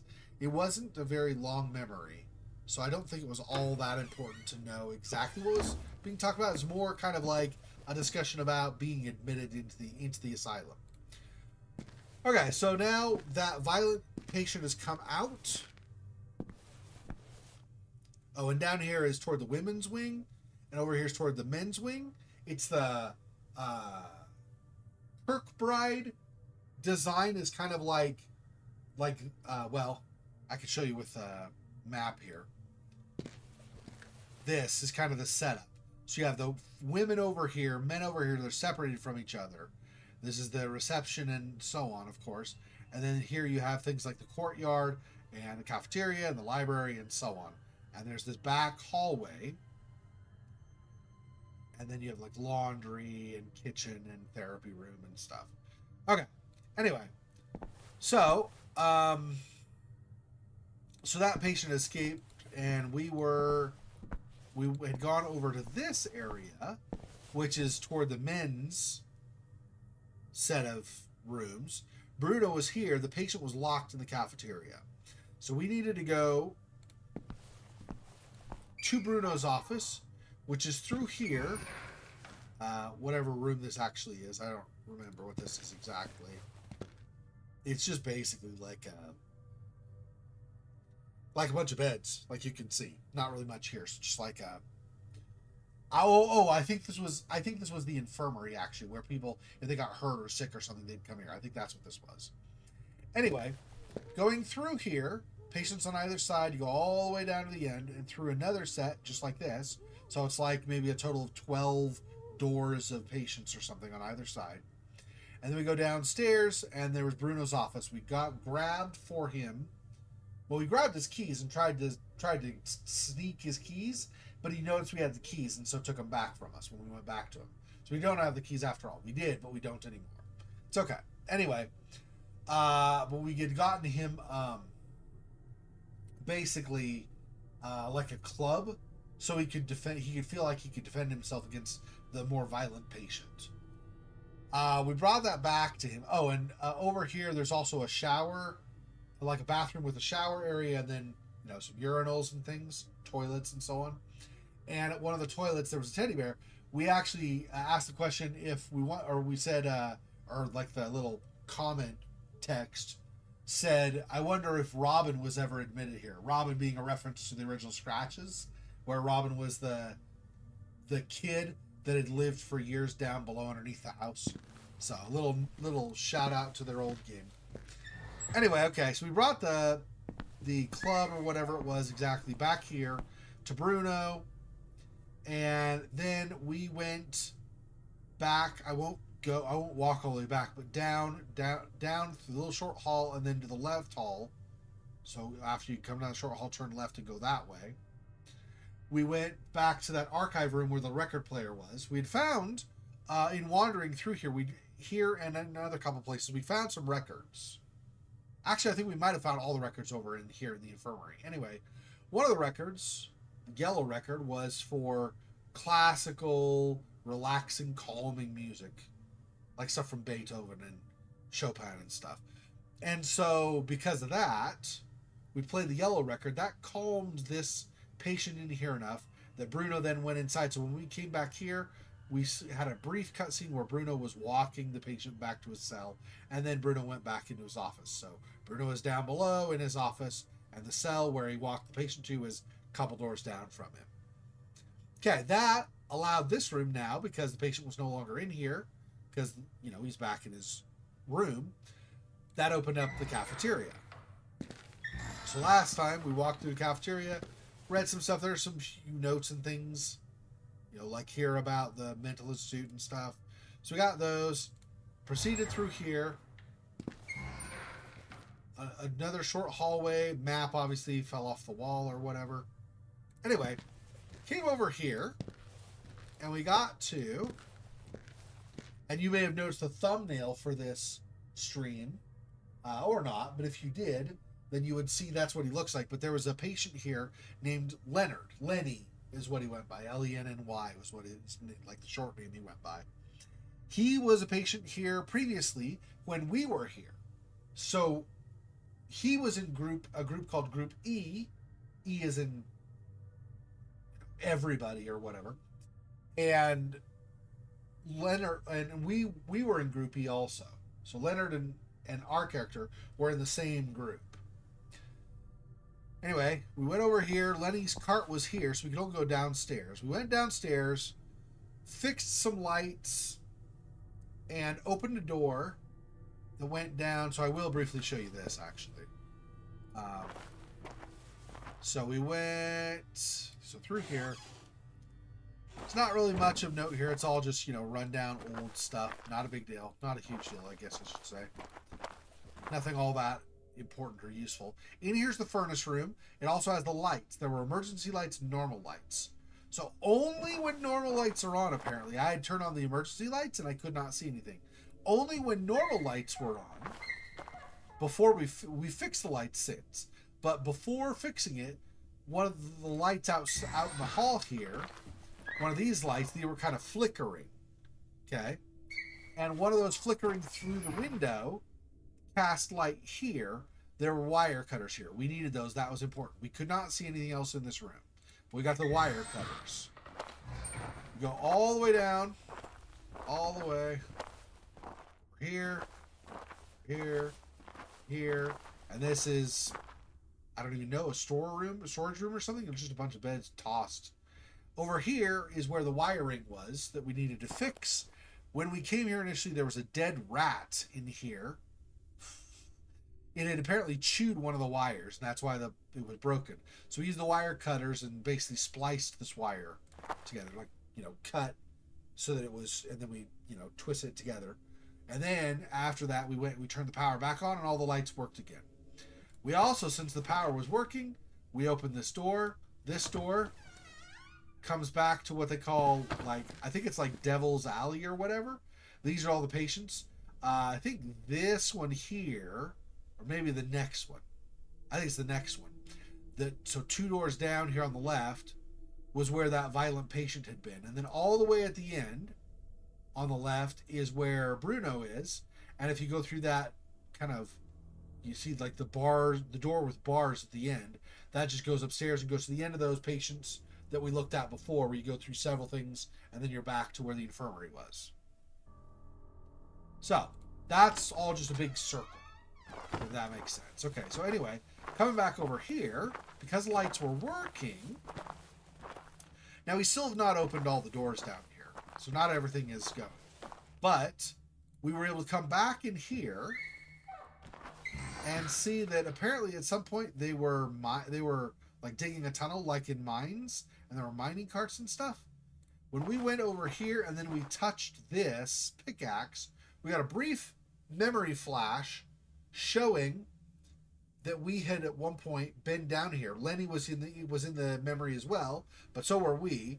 We were digging this tunnel. So we were a part of the group digging this tunnel. Don't know why we were digging the tunnel. Don't know why it's sealed now. We just know we were digging it. Okay. So that was mainly what I want to show you down here. That's what we went all the way down here just so I could show you that, but it is important for context. Okay. So something is down below, like a cave-in or something is what we know. Maybe. I mean, we don't know. What I'm saying is, we don't know all that much, so it's likely something like a cave-in or something. Very possibly. Coming into here, this is the laundry room, goes to the courtyard. We basically just opened up another passage that goes all the way through. So if we go through the laundry room and then into the courtyard, we go out of the courtyard and we're back in the hallway where that security guard was standing outside of the cafeteria doors again. That's just a big circle. Okay, so that's about all that really we get from there. Not all that much information. I've not yet done anything on the left side here. Okay, coming over here. This was the therapy room. So we read here about different patients in Group E. Group F was making great progress. Group E started making good progress, but then started to regress, so go backwards in their progress. And if you look here, so Rebecca's down near the bottom. Rebecca is a pregnant woman, and then that was in the group. That was, one of the patients. And then La Roche was beginning to believe he was a lost cause. He was a guy we'll talk about here in a second. Above Rebecca, there's Crawford. Okay, this Crawford guy down in the furnace room, there was a paper on the ground talking about Crawford. Basically, he has a personality disorder. I don't know if it's exactly split personality. I guess it might be a kind of schizophrenia, but I don't know. Anyway, he would tell jokes and things and people would laugh, and he seemed like he was a friendly enough guy, but he would have points where he would just suddenly get really angry and violent. Something would set him off and he would just get really angry and violent. So that's he's always been a little bit trouble, and he's been more on edge than usual, it says here in the notes. So, okay, so that's probably important because it's probably going to tie into this. Okay. So over here we have several reels of film. Let me first grab this. This is LaRoche's report. So he's normally seems to be shy and docile, but sometimes he'll descend into unintelligible murmurs and not really seem to be talking to anybody except himself. So they think he might be schizophrenic. He looks out windows and just kind of stares, doesn't really engage much. Well, when we look through these different reels, this one here is missing the film. But all these other 4 showed sessions where previous psychiatrists had talked with him. LaRoche basically said that he did not like being down in the tunnels anymore, and that he started hearing voices, and he was scared of the dark when he was down there and things. And eventually, one of the recordings, he started saying, "It's inside of me." And he was saying things like he can't really explain exactly why he is afraid and stuff because they'll know. So we have something where either he has much deeper psychosis, or very possibly, if we're going from a supernatural bent, they were down in the tunnels, so maybe something supernatural happened, like maybe there's a demon or ghosts or something that are involved. So that's been a bit of a thing, okay? Now, continuing, what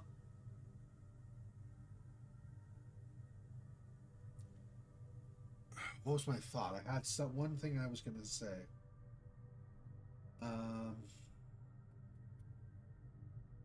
Shoot, I don't remember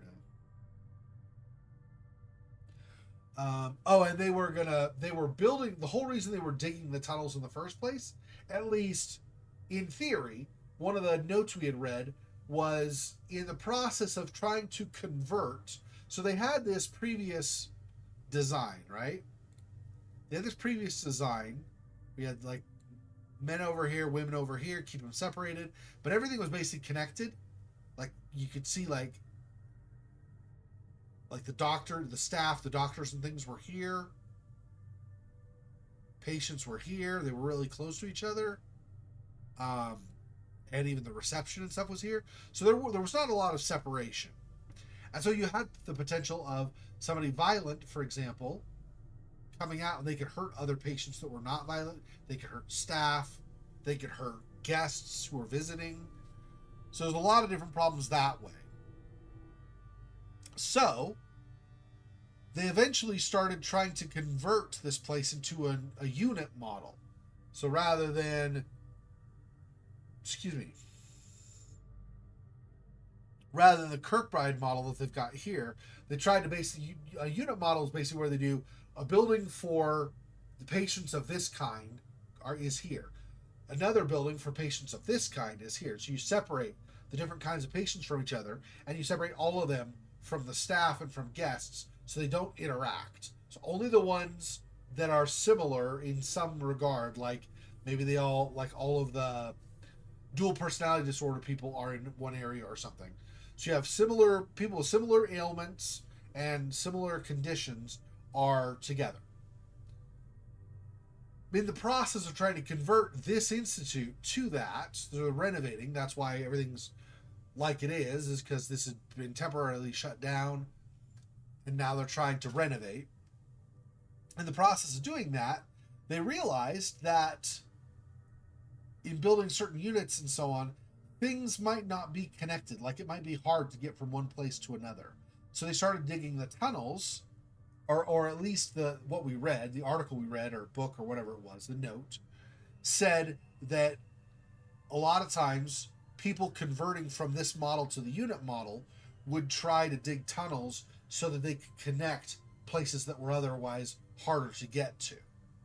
So presumably, we don't know for sure that's why, but presumably that's why they started digging a tunnel down underneath here. However, obviously with what LaRoche was saying and so on, there apparently is something in the tunnels that either they imagine is there and something is triggering them psychologically and so they're struggling, or there's actually something there. One of the two. So we don't know what that is exactly, but something along those lines. So anyway, so we came through here, we came through these doors here. Oh, I used to have the wire cutters on me, like I'd said, to fix the line down below. We used the wire cutters one more time so that we could go all the way through that courtyard area that I was showing you before. But the wire cutters were old, and so they broke after cutting the second wire. So we don't have those anymore. Anyway, I grabbed a crayon from here. Not sure what we're going to do with that, but this was the game room. People could do different activities of varying kinds. And then from there, finally, we come out to where we were when you got on the stream, which is in the library. So that's pretty much it, what we've done. That's over from the beginning of the game pretty much all the way through till now. So from the stream on Halloween and the three streams since then that we've done, that kind of summarizes all of that, all the stuff we found with that and everything. So we had just come from here. Apparently we're not going to the row that's between nursing and neurology. Tables block the way. Unless they let us interact with those, we're not pushing anything. I've already done 2 of these, so we've already done this one. So I guess what we're going to do is the next one over. So yeah, cannot go this way.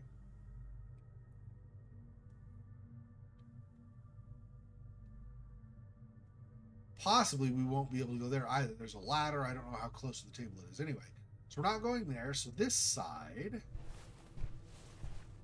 we can see if there's anything more.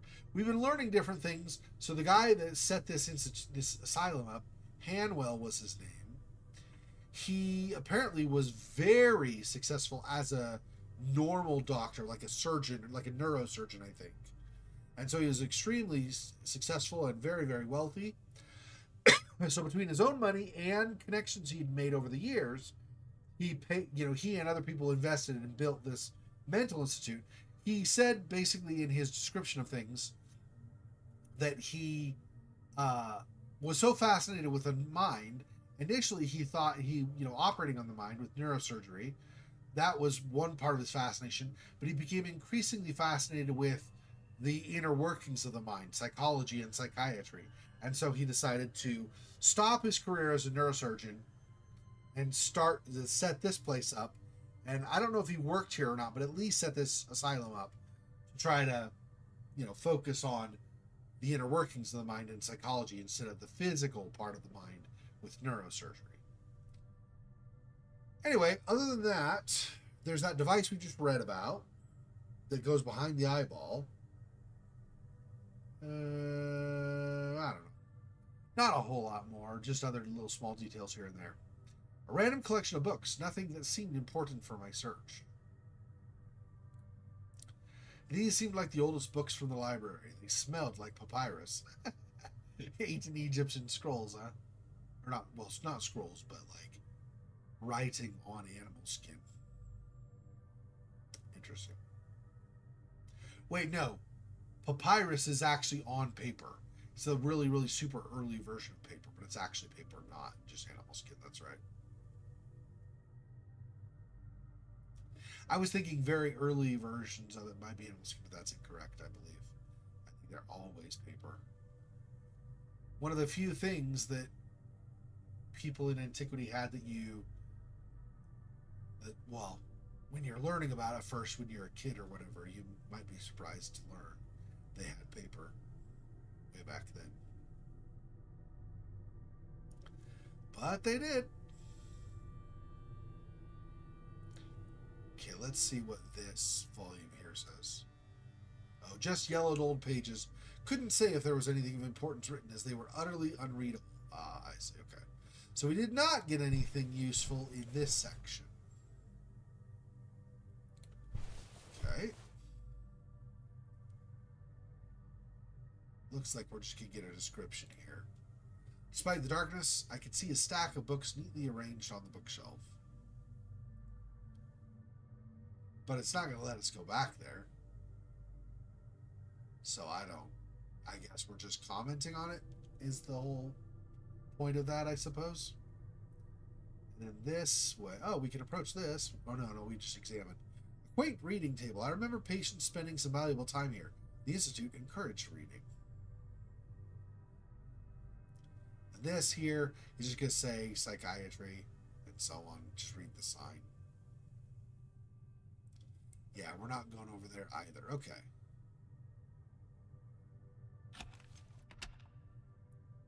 And now, we can go through to this hall.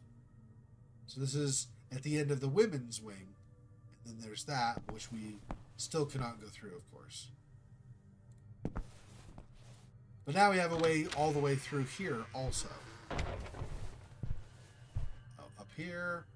Exquisite chandelier lent a touch of elegance to the hall. How wonderful.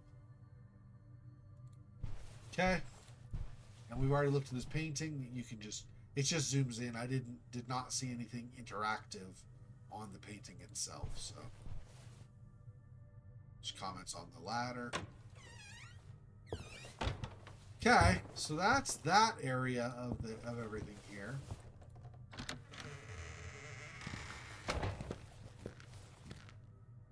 Yeah, this fell down from the window, I guess. Not while we were here. It was already fallen when we got here, so it was already down.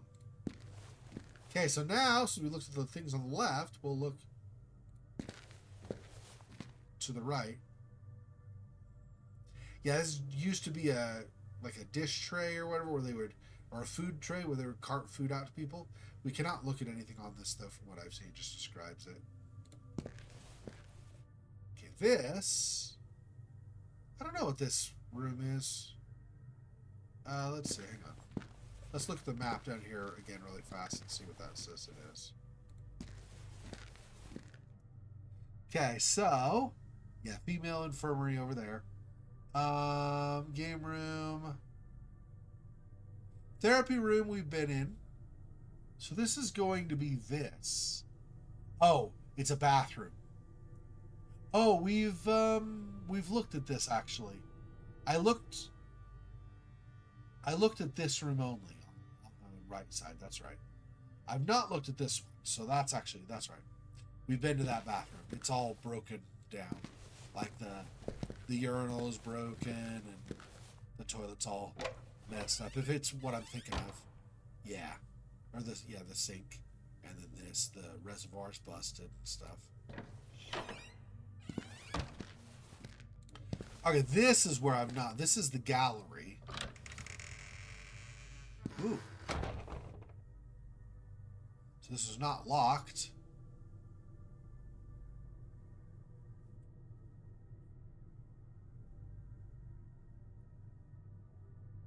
Interesting. Okay, so this says a sad and naked plant, which might have been gorgeous and colorful once, decorated the center of the gallery. The perfect metaphor for Hanwell Mental Institute. Yeah, because he is describing some of the rooms as this used to, or some of the benches and things is like, this used to be a really nice view and it was wonderful to see and stuff, but now it's all fallen apart and dirty and gross or whatever. So, some interesting paintings. Some of these we can and some of these we cannot look at. Chilling.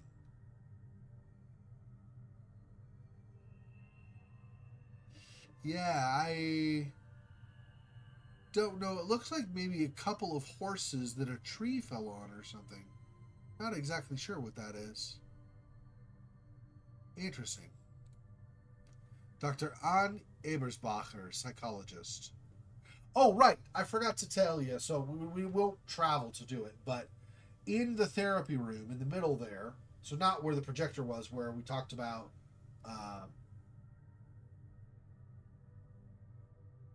LaRoche, who was schizophrenic. Not that, but in the middle there were chairs. When we clicked on that the first time, we had another brief memory flash, where we remembered being in therapy with several people talking, and Dr. Abersbacher was there as well. So was Lenny. So was Rebecca, and I think I saw, because we saw a picture of what he looked like. I don't remember seeing LaRoche in the group. He might have been, but might have missed him. But I think I don't remember his name. The guy who would make jokes but also would suddenly get violent. I think that guy was in there as well. Anyway, okay.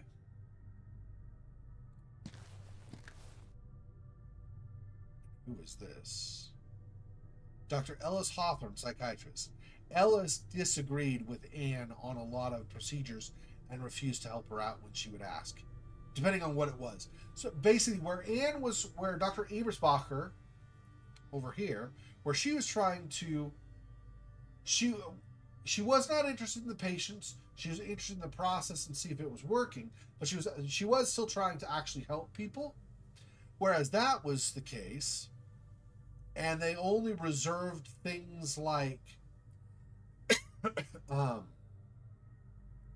like doing operations and stuff as a last resort kind of thing. That was her idea, that was only a last resort. This guy seemed to like kind of pushing him and maybe potentially torturing him some. So not exactly a great psychologist. It's kind of one of those people who gets into psychology, but still, and everybody does, but still has his own mental issues that he is, instead of trying to help himself or have somebody else help him to get over his mental difficulties, instead of that, he's using psychology as a way to kind of feed his, like, the things that mentally like arouse his mental faculties or that excite him or whatever it might be, something along those lines.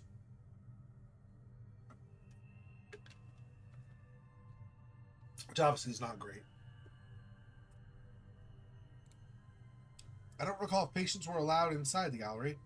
With these sorts of paintings, I hope not.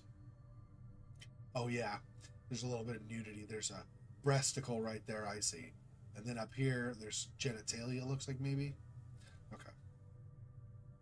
I mean, it's clinical, so it's fine because it's just clinical, right? I mean, more clinical style paintings or whatever. Like there's a meaning behind them and stuff, not really trying to be sexual. At the same time, if somebody has some mental difficulty that is sexually oriented, you know, like it's some kind of, you know, whatever it might be, then, you know, that could be some kind of trigger for them. So I could see that being an issue, something you want. Because some people, you know, are actually, their mental difficulty is actually sexually oriented. Like, I mean, there are probably some of the more minor ones, but something like nymphomania, that's not a healthy regard for sex and for relationships, right? Some people struggle with that, and it's all about the pleasure they get, right? So, So that, I mean, that's a minor one. Like I said, probably would not be in an institution for that. I mean, I guess maybe you could. You would see a psychologist for that if you wanted to get over that. If you were struggling and wanted to get over that. But the point is that, you know, anything, there are mental conditions that are like kind of in the realm of sexuality where that is a trigger. So things like these might be not great around them. They could get triggered, right? I don't remember where this goes through. The other side of the gallery. Oh, this goes outside, I think. Didn't recall where it led, but it's Jam Beyond Hope. I think actually, when we look at the map, I think that goes outside. I think. I'm not 100%, but I think so. Since we're basically just going back anyway, we cannot move on. Over here's another map. This is a bit closer than the other one. Let me see. Oops. This way. In here. To exterior.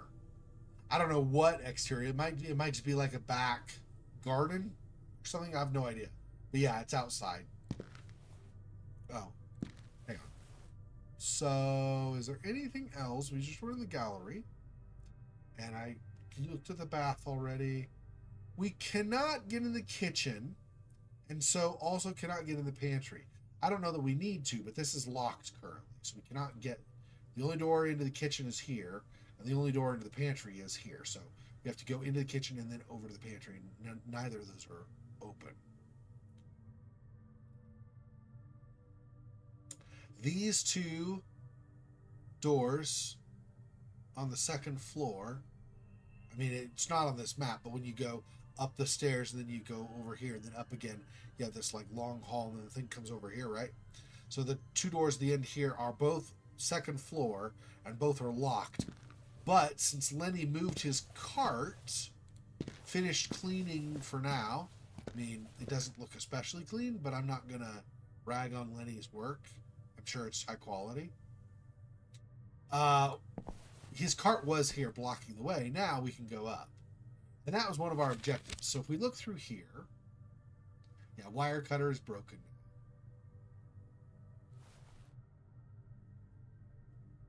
I don't know why that was blinking. Or maybe it was just because my pencil was over it. I was like, we've had this letter opener since almost the beginning of the game. So, yeah, tasks. Okay, so we found the therapy room. We need to speak with Lenny was before, but we need to speak to him again because a couple of things. Number one, when we talked to Lenny first earlier, he himself had seemed a little nervous about the tunnel underneath. And that's important given what had happened with LaRoche also, right? So something is down there, whether it's a trigger for a lot of people or something actually supernatural or whatever it might be. Whatever's down in that tunnel is an issue, okay? So Lenny did not want to talk about it either. And in those film reels, LaRoche did not want to talk about it. So that's at least two patients who were like, bro, I don't want to talk about this. Why are you asking me? So we want to talk to Lenny again because some more information we've gotten now about LaRoche, for example, and so on, could be useful to find out from him. He probably is up the stairs. That's probably why we're going up there. Because he didn't like downstairs, so he probably went upstairs, I'm assuming. I don't know why he'd go downstairs if he didn't like it. So, he was like, you shouldn't go down there when we asked him about downstairs. So we'll talk to Lenny, visit the upper floors, kind of two birds with one stone. Not maybe complete this right away, but I mean, you know, same time. And investigate Bertrand. Patient from the tapes. Yeah, that's LaRoche. This Bertrand, whose name sounded oddly familiar to me, seemed to have been subject to a disturbing interview. For what purpose? I had to learn more. Do. So what does it say with Lenny? Since we're asked the second time, maybe it'll give us more specific. I suppose Lenny would be able to shed some light on those old memories from the construction site. Oh, right, because Lenny had been down also when we were digging the tunnel. That's right. Construction works, patience, my condition, process reopening. Okay. Crawford is the scary guy. The guy who joked a lot but suddenly went violent and angry. Lenny, Bruno. I'm surprised Bertrand LaRoche isn't in here now, but that's fine. Miller, that's the guy. That's in the gallery. That's the painting of the man. And then Ebersbacher is the painting of the woman. Okay, so just upstairs, I guess, for now. Don't see anything to examine here. It did not when Lenny's cart was here either, other than the cart itself. And the cart itself, when I examined that, he said, you know, Lenny would not appreciate me doing stuff with his cart, so. Nothing here, probably. Just a way through, yeah. Oh! And see here, it says upper floors with an S. So it's not just this floor. There are other floors as well. Well, let's not jump the gun. Let's go one floor at a time.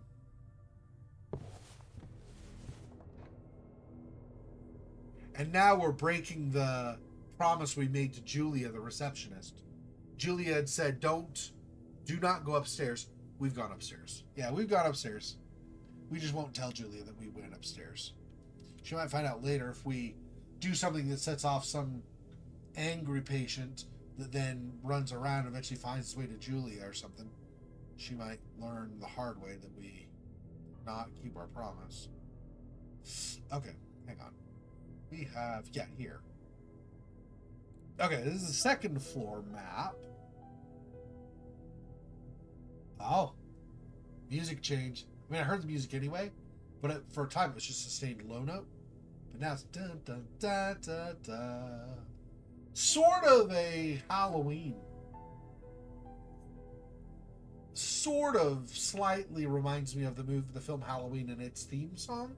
But obviously it's not as sustained, not driving as much, just occasional high piano. So, museum and OF director? Is that the director for the whole office? No, I mean, they're different offices. So what would this be? I don't know what the OF would be. Okay, so we'll go museum and director first over here. Then we'll come back through. There'll be morgue. Why is the morgue on this? Isn't the morgue normally in the basement? Mainly because when you dig down lower, when you're below ground, the temperature tends to stay cooler generally because it's not exposed to the light and stuff. I don't know. Whatever. So the morgue's here. Solarium here. Okay. And another bathroom. Okay. So let's go museum and whatever this is first. And then we'll continue.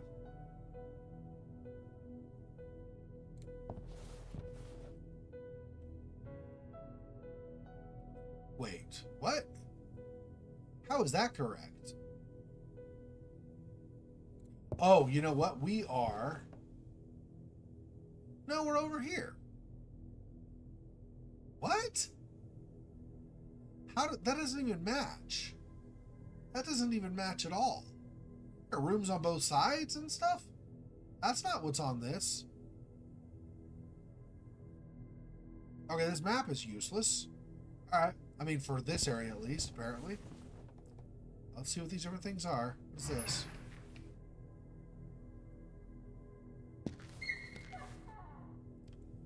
Oh, this is the morgue. Okay. I've seen plenty of depressing environments in the Institute by then. The chilling morgue was a whole different level of decrepitude and decay. Okay, so let me reorient. I mean, we can go back to the morgue. That's fine. I don't care. But let me see. So looking at this...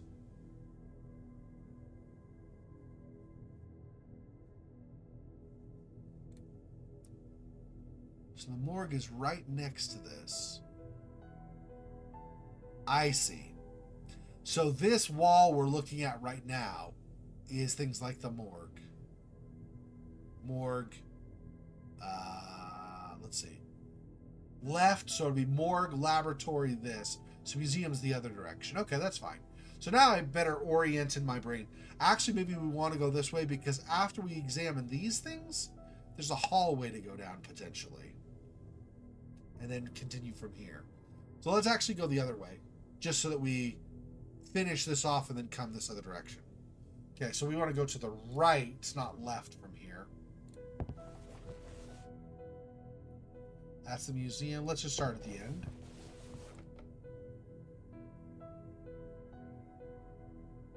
Oh! Oh, this is Dr. Hanwell's room. We probably, yeah, there's a wrench. I was going to say we probably cannot get in here. Store wouldn't open, but perhaps the right key would let me in. Yeah, I'm pretty sure we have this. There's no way that's going to work. No, could have hurt myself. Yeah. Okay. Yep, so we need a key to get in there. So that's not going to happen. OF. Director. Still don't know what OF stands for. Because Dr. Hanwell would have been over everybody else, I think. I don't know. Okay, museum. Patients were allowed to pay short visits to the Haunting Museum of the Institute, which, rather than a sanctuary of science and erudition, had now turned into a grotesque carnival of abominations. Does this remind you of anything a little bit? If you remember that some of the team that worked on Asylum were from the team that worked on Scratches. If I say that, does this remind you of anywhere in Scratches?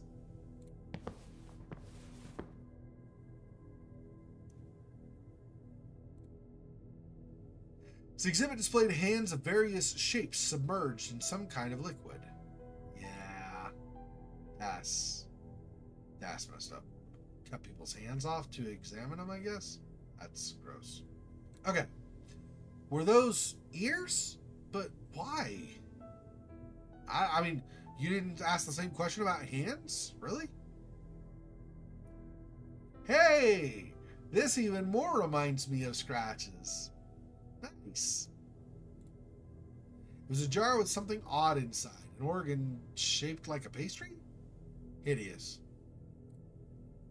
An abomination of nature. A baby with a gut-wrenching birth defect. Jeez.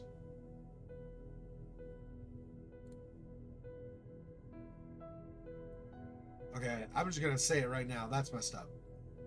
This place is messed up. Okay. Moving forward. Morgue or not, I mean, I get they were studying stuff, but come on. Some of this stuff is beyond, I think. What is this? Typical glass slide. Putting tissue samples on it. This can come in handy later. Oh, great. So we are going to be using the machine that does the biopsy through the eyeball, I guess, is what it sounds like to me. Seems like a convenient spot for placing a glass slide.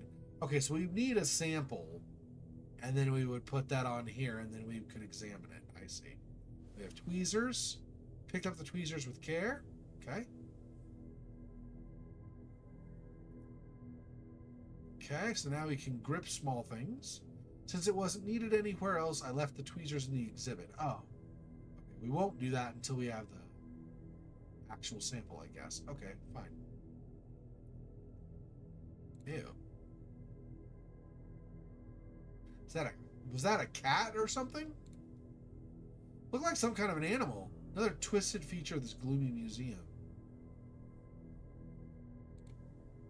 A most macabre exhibition. Yeah, brain.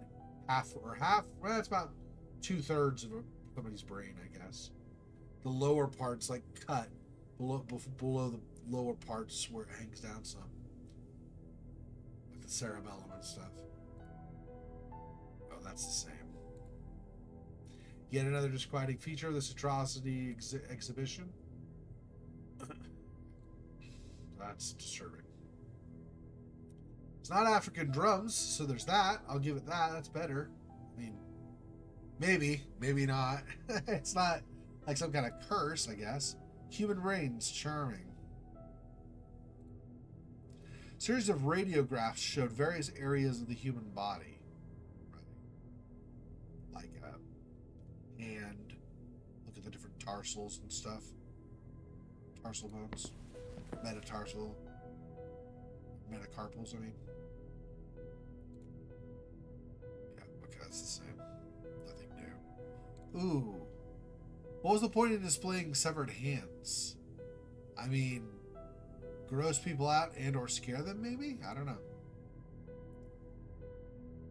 Oh, this might be a painting of... No. I was thinking initially maybe it's the thing that goes in the eyeball. It looks like he's working on the guy's knee, though. Patient undergoing some painful treatment. Yeah.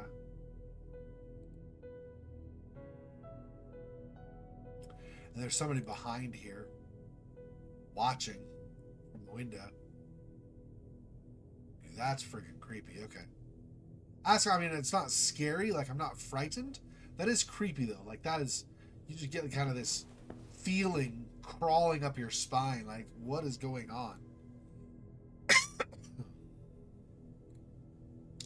Picture depicted someone important with some sort of gory medical intervention happening behind him.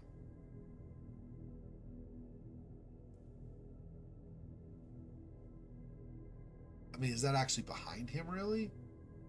It's like right beside him. Okay. Okay, that's from the other side of that. Let's go here and look at these. Maybe not. Doesn't look like we're going to do any examination of those. Get that from the other side. Okay, maybe the middle is not the greatest for examining stuff. Let's just go this way. Elegant drapes covered the window. Thanks. Can't really see much outside, though. Complete human skeleton. It seemed real. It suddenly jumps to life. No!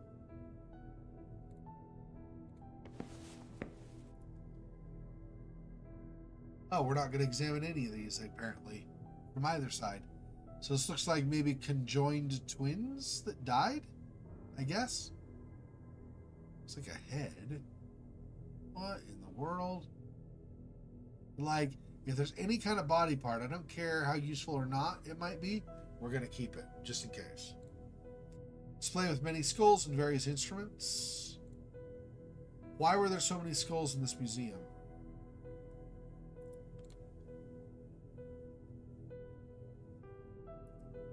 Got this, we'll read in a second. Medical instruments of various types. Something here, but we're not going to do anything with that. Okay, let's read this. Rebecca Bierce. Oh, that's the pregnant woman who was part of the Group E. Age 31, condition unstable. Female wing, first floor. Cell 107B, therapy group E. Profile.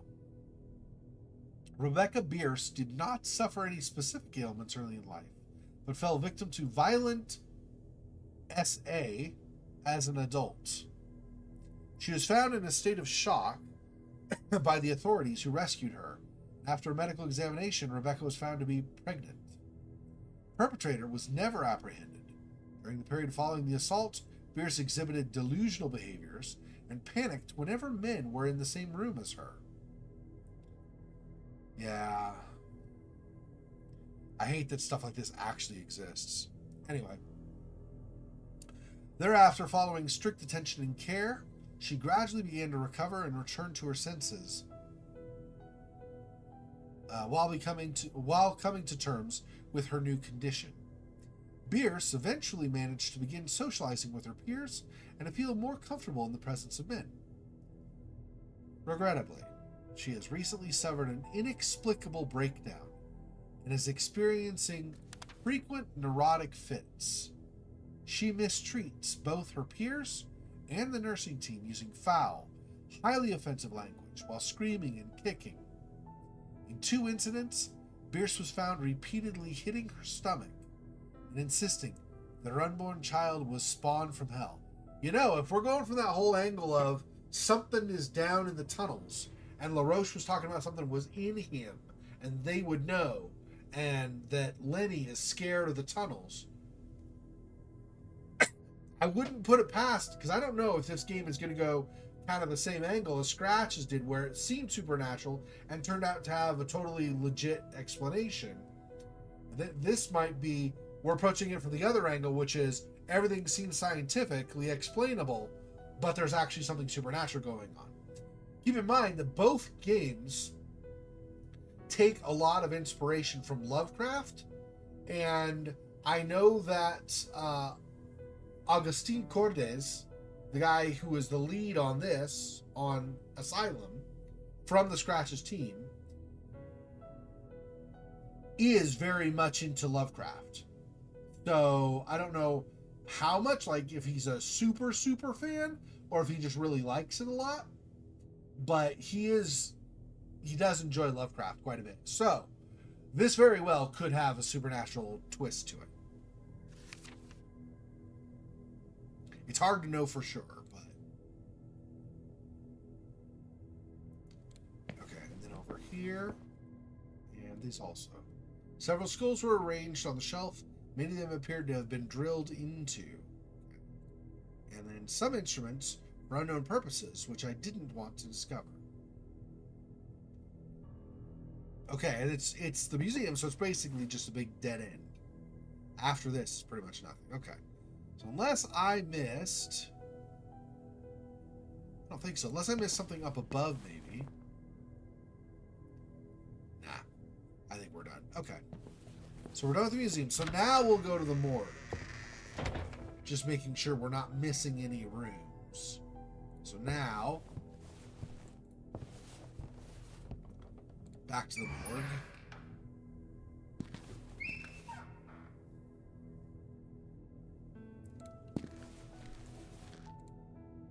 Jar contained a repulsive liquid. Not able to open these, so we're not going to read that, I guess. So light. Lamp would not turn on. Okay. What's this? I had no idea what these papers could mean. Okay.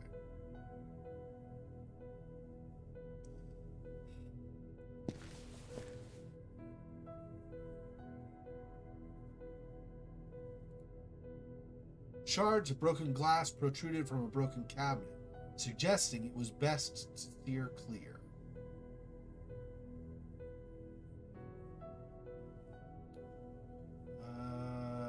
We're right here. Let's go this way.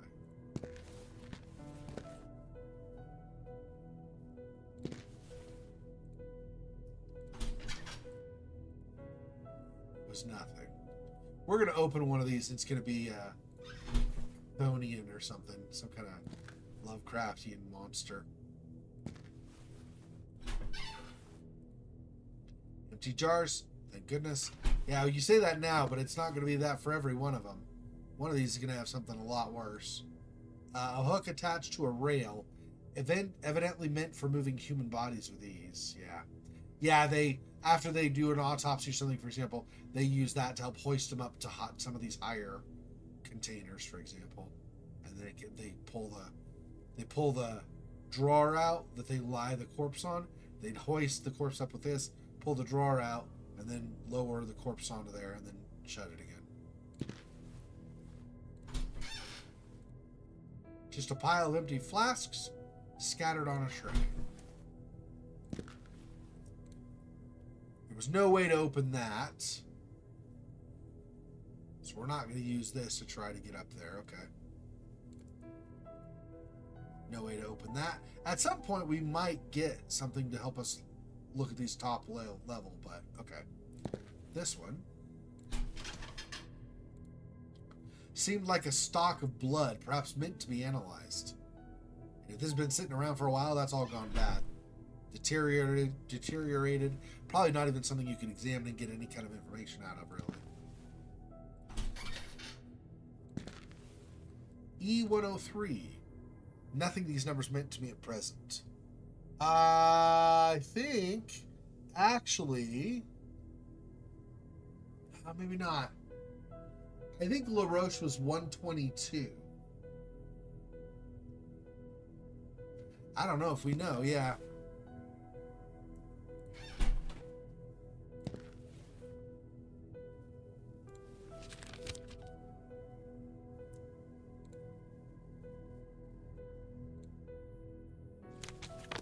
Yeah.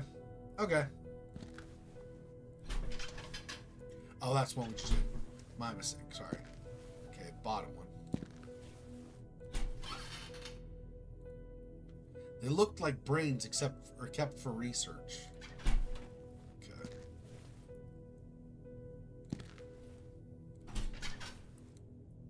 Nothing useful here.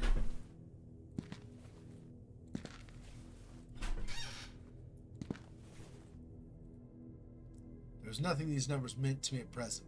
This is C080. Okay. We're probably going to find a patient list with a bunch of numbers. Is probably what we're going to find. And then we'll know who's being kept in which thing. Storage refrigerator was empty, which was a relief. Whoops. Not what I meant. Yeah. There we go. Cannot reach that one. Cannot reach that one either, right? Okay. This one. What a disgusting mess. Seems like someone did this on purpose. Perhaps as a sort of protest? Just like stacking bones, I guess? I guess. Bunch of femurs or something. Actually, let's see. Could be the... No, because that's the clavicle and it goes down. It has a fan shape too, in addition. Yeah, it's probably like femur or something. I don't know. Not going to pretend to be a medical expert. A258. Okay. So we know at least 3 bodies that previously were kept, if nothing else. It was empty. Handle was nearly worn out. Hadn't been used in a long time. Yeah, we wouldn't open that anyway, right? This is in the way. We can't. Oh, this... Maybe. I don't know if we can even power that, but we'll see. This compartment wouldn't open. Handle this compartment was stuck. There's no way to open this. Okay. So we've examined all of those. Oh, right. Let me see if we can even use this. The hook behind me seemed to move a bit. It was evidently part of this mechanism. Button was stuck. Didn't need to move anything at present. Luckily the power's on. To be safe, it was best to keep it that way. Okay. So, not really doing anything with this right now, because the one thing is stuck. I do not have... The icon you get is there's a little wrench in the hand on the icon when you would use something in your inventory on it. And there is not that, so I guess either some other way or perhaps never we're going to try to adjust that and fix that. So this is actually nothing, I guess. Not even... Oh no, the window. That didn't deserve my attention. And there's like nothing else over here. Okay. This way. More broken glass. This didn't seem to happen by mere accident. Had the institute been vandalized while it was closed? Or did this happen while it was still operating? I mean, if you're going to vandalize, would you run all the way up several flights of stairs without busting other things to find this and bust it? Probably is not vandalism. It's probably... I mean, I guess unless maybe people were investigating, ooh, the cool abandoned asylum. And then they... finally got to this point where like there's nothing good here and they got upset. I mean, I guess possible. Probably not vandalism though. That seems kind of out of the way to go commit vandalism on some random room on the 2nd floor. I would expect if there's vandalism, something much closer to the entrance to be vandalized. Okay, let's open this one first. There's nothing here, only a layer of malodorous dirt. Okay. Random junk was scattered inside this drawer. There's nothing except examining.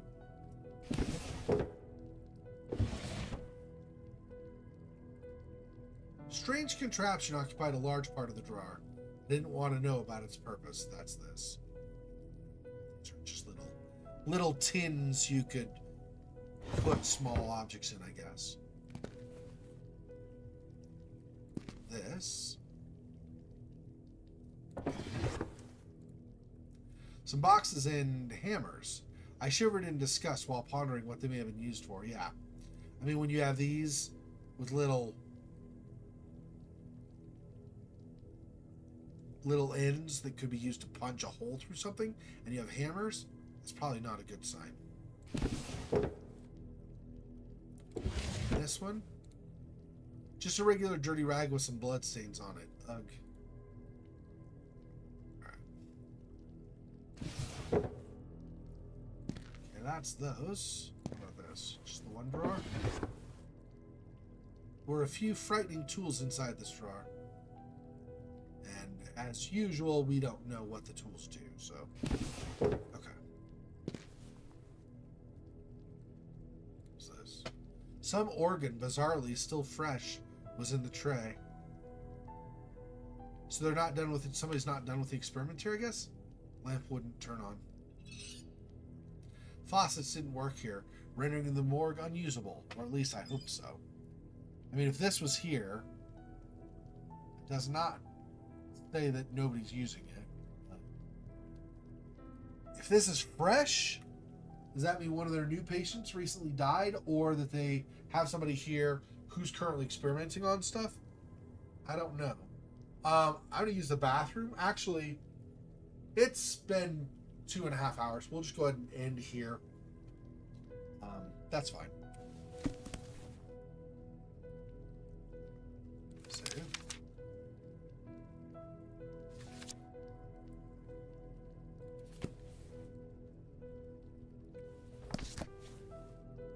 And quit.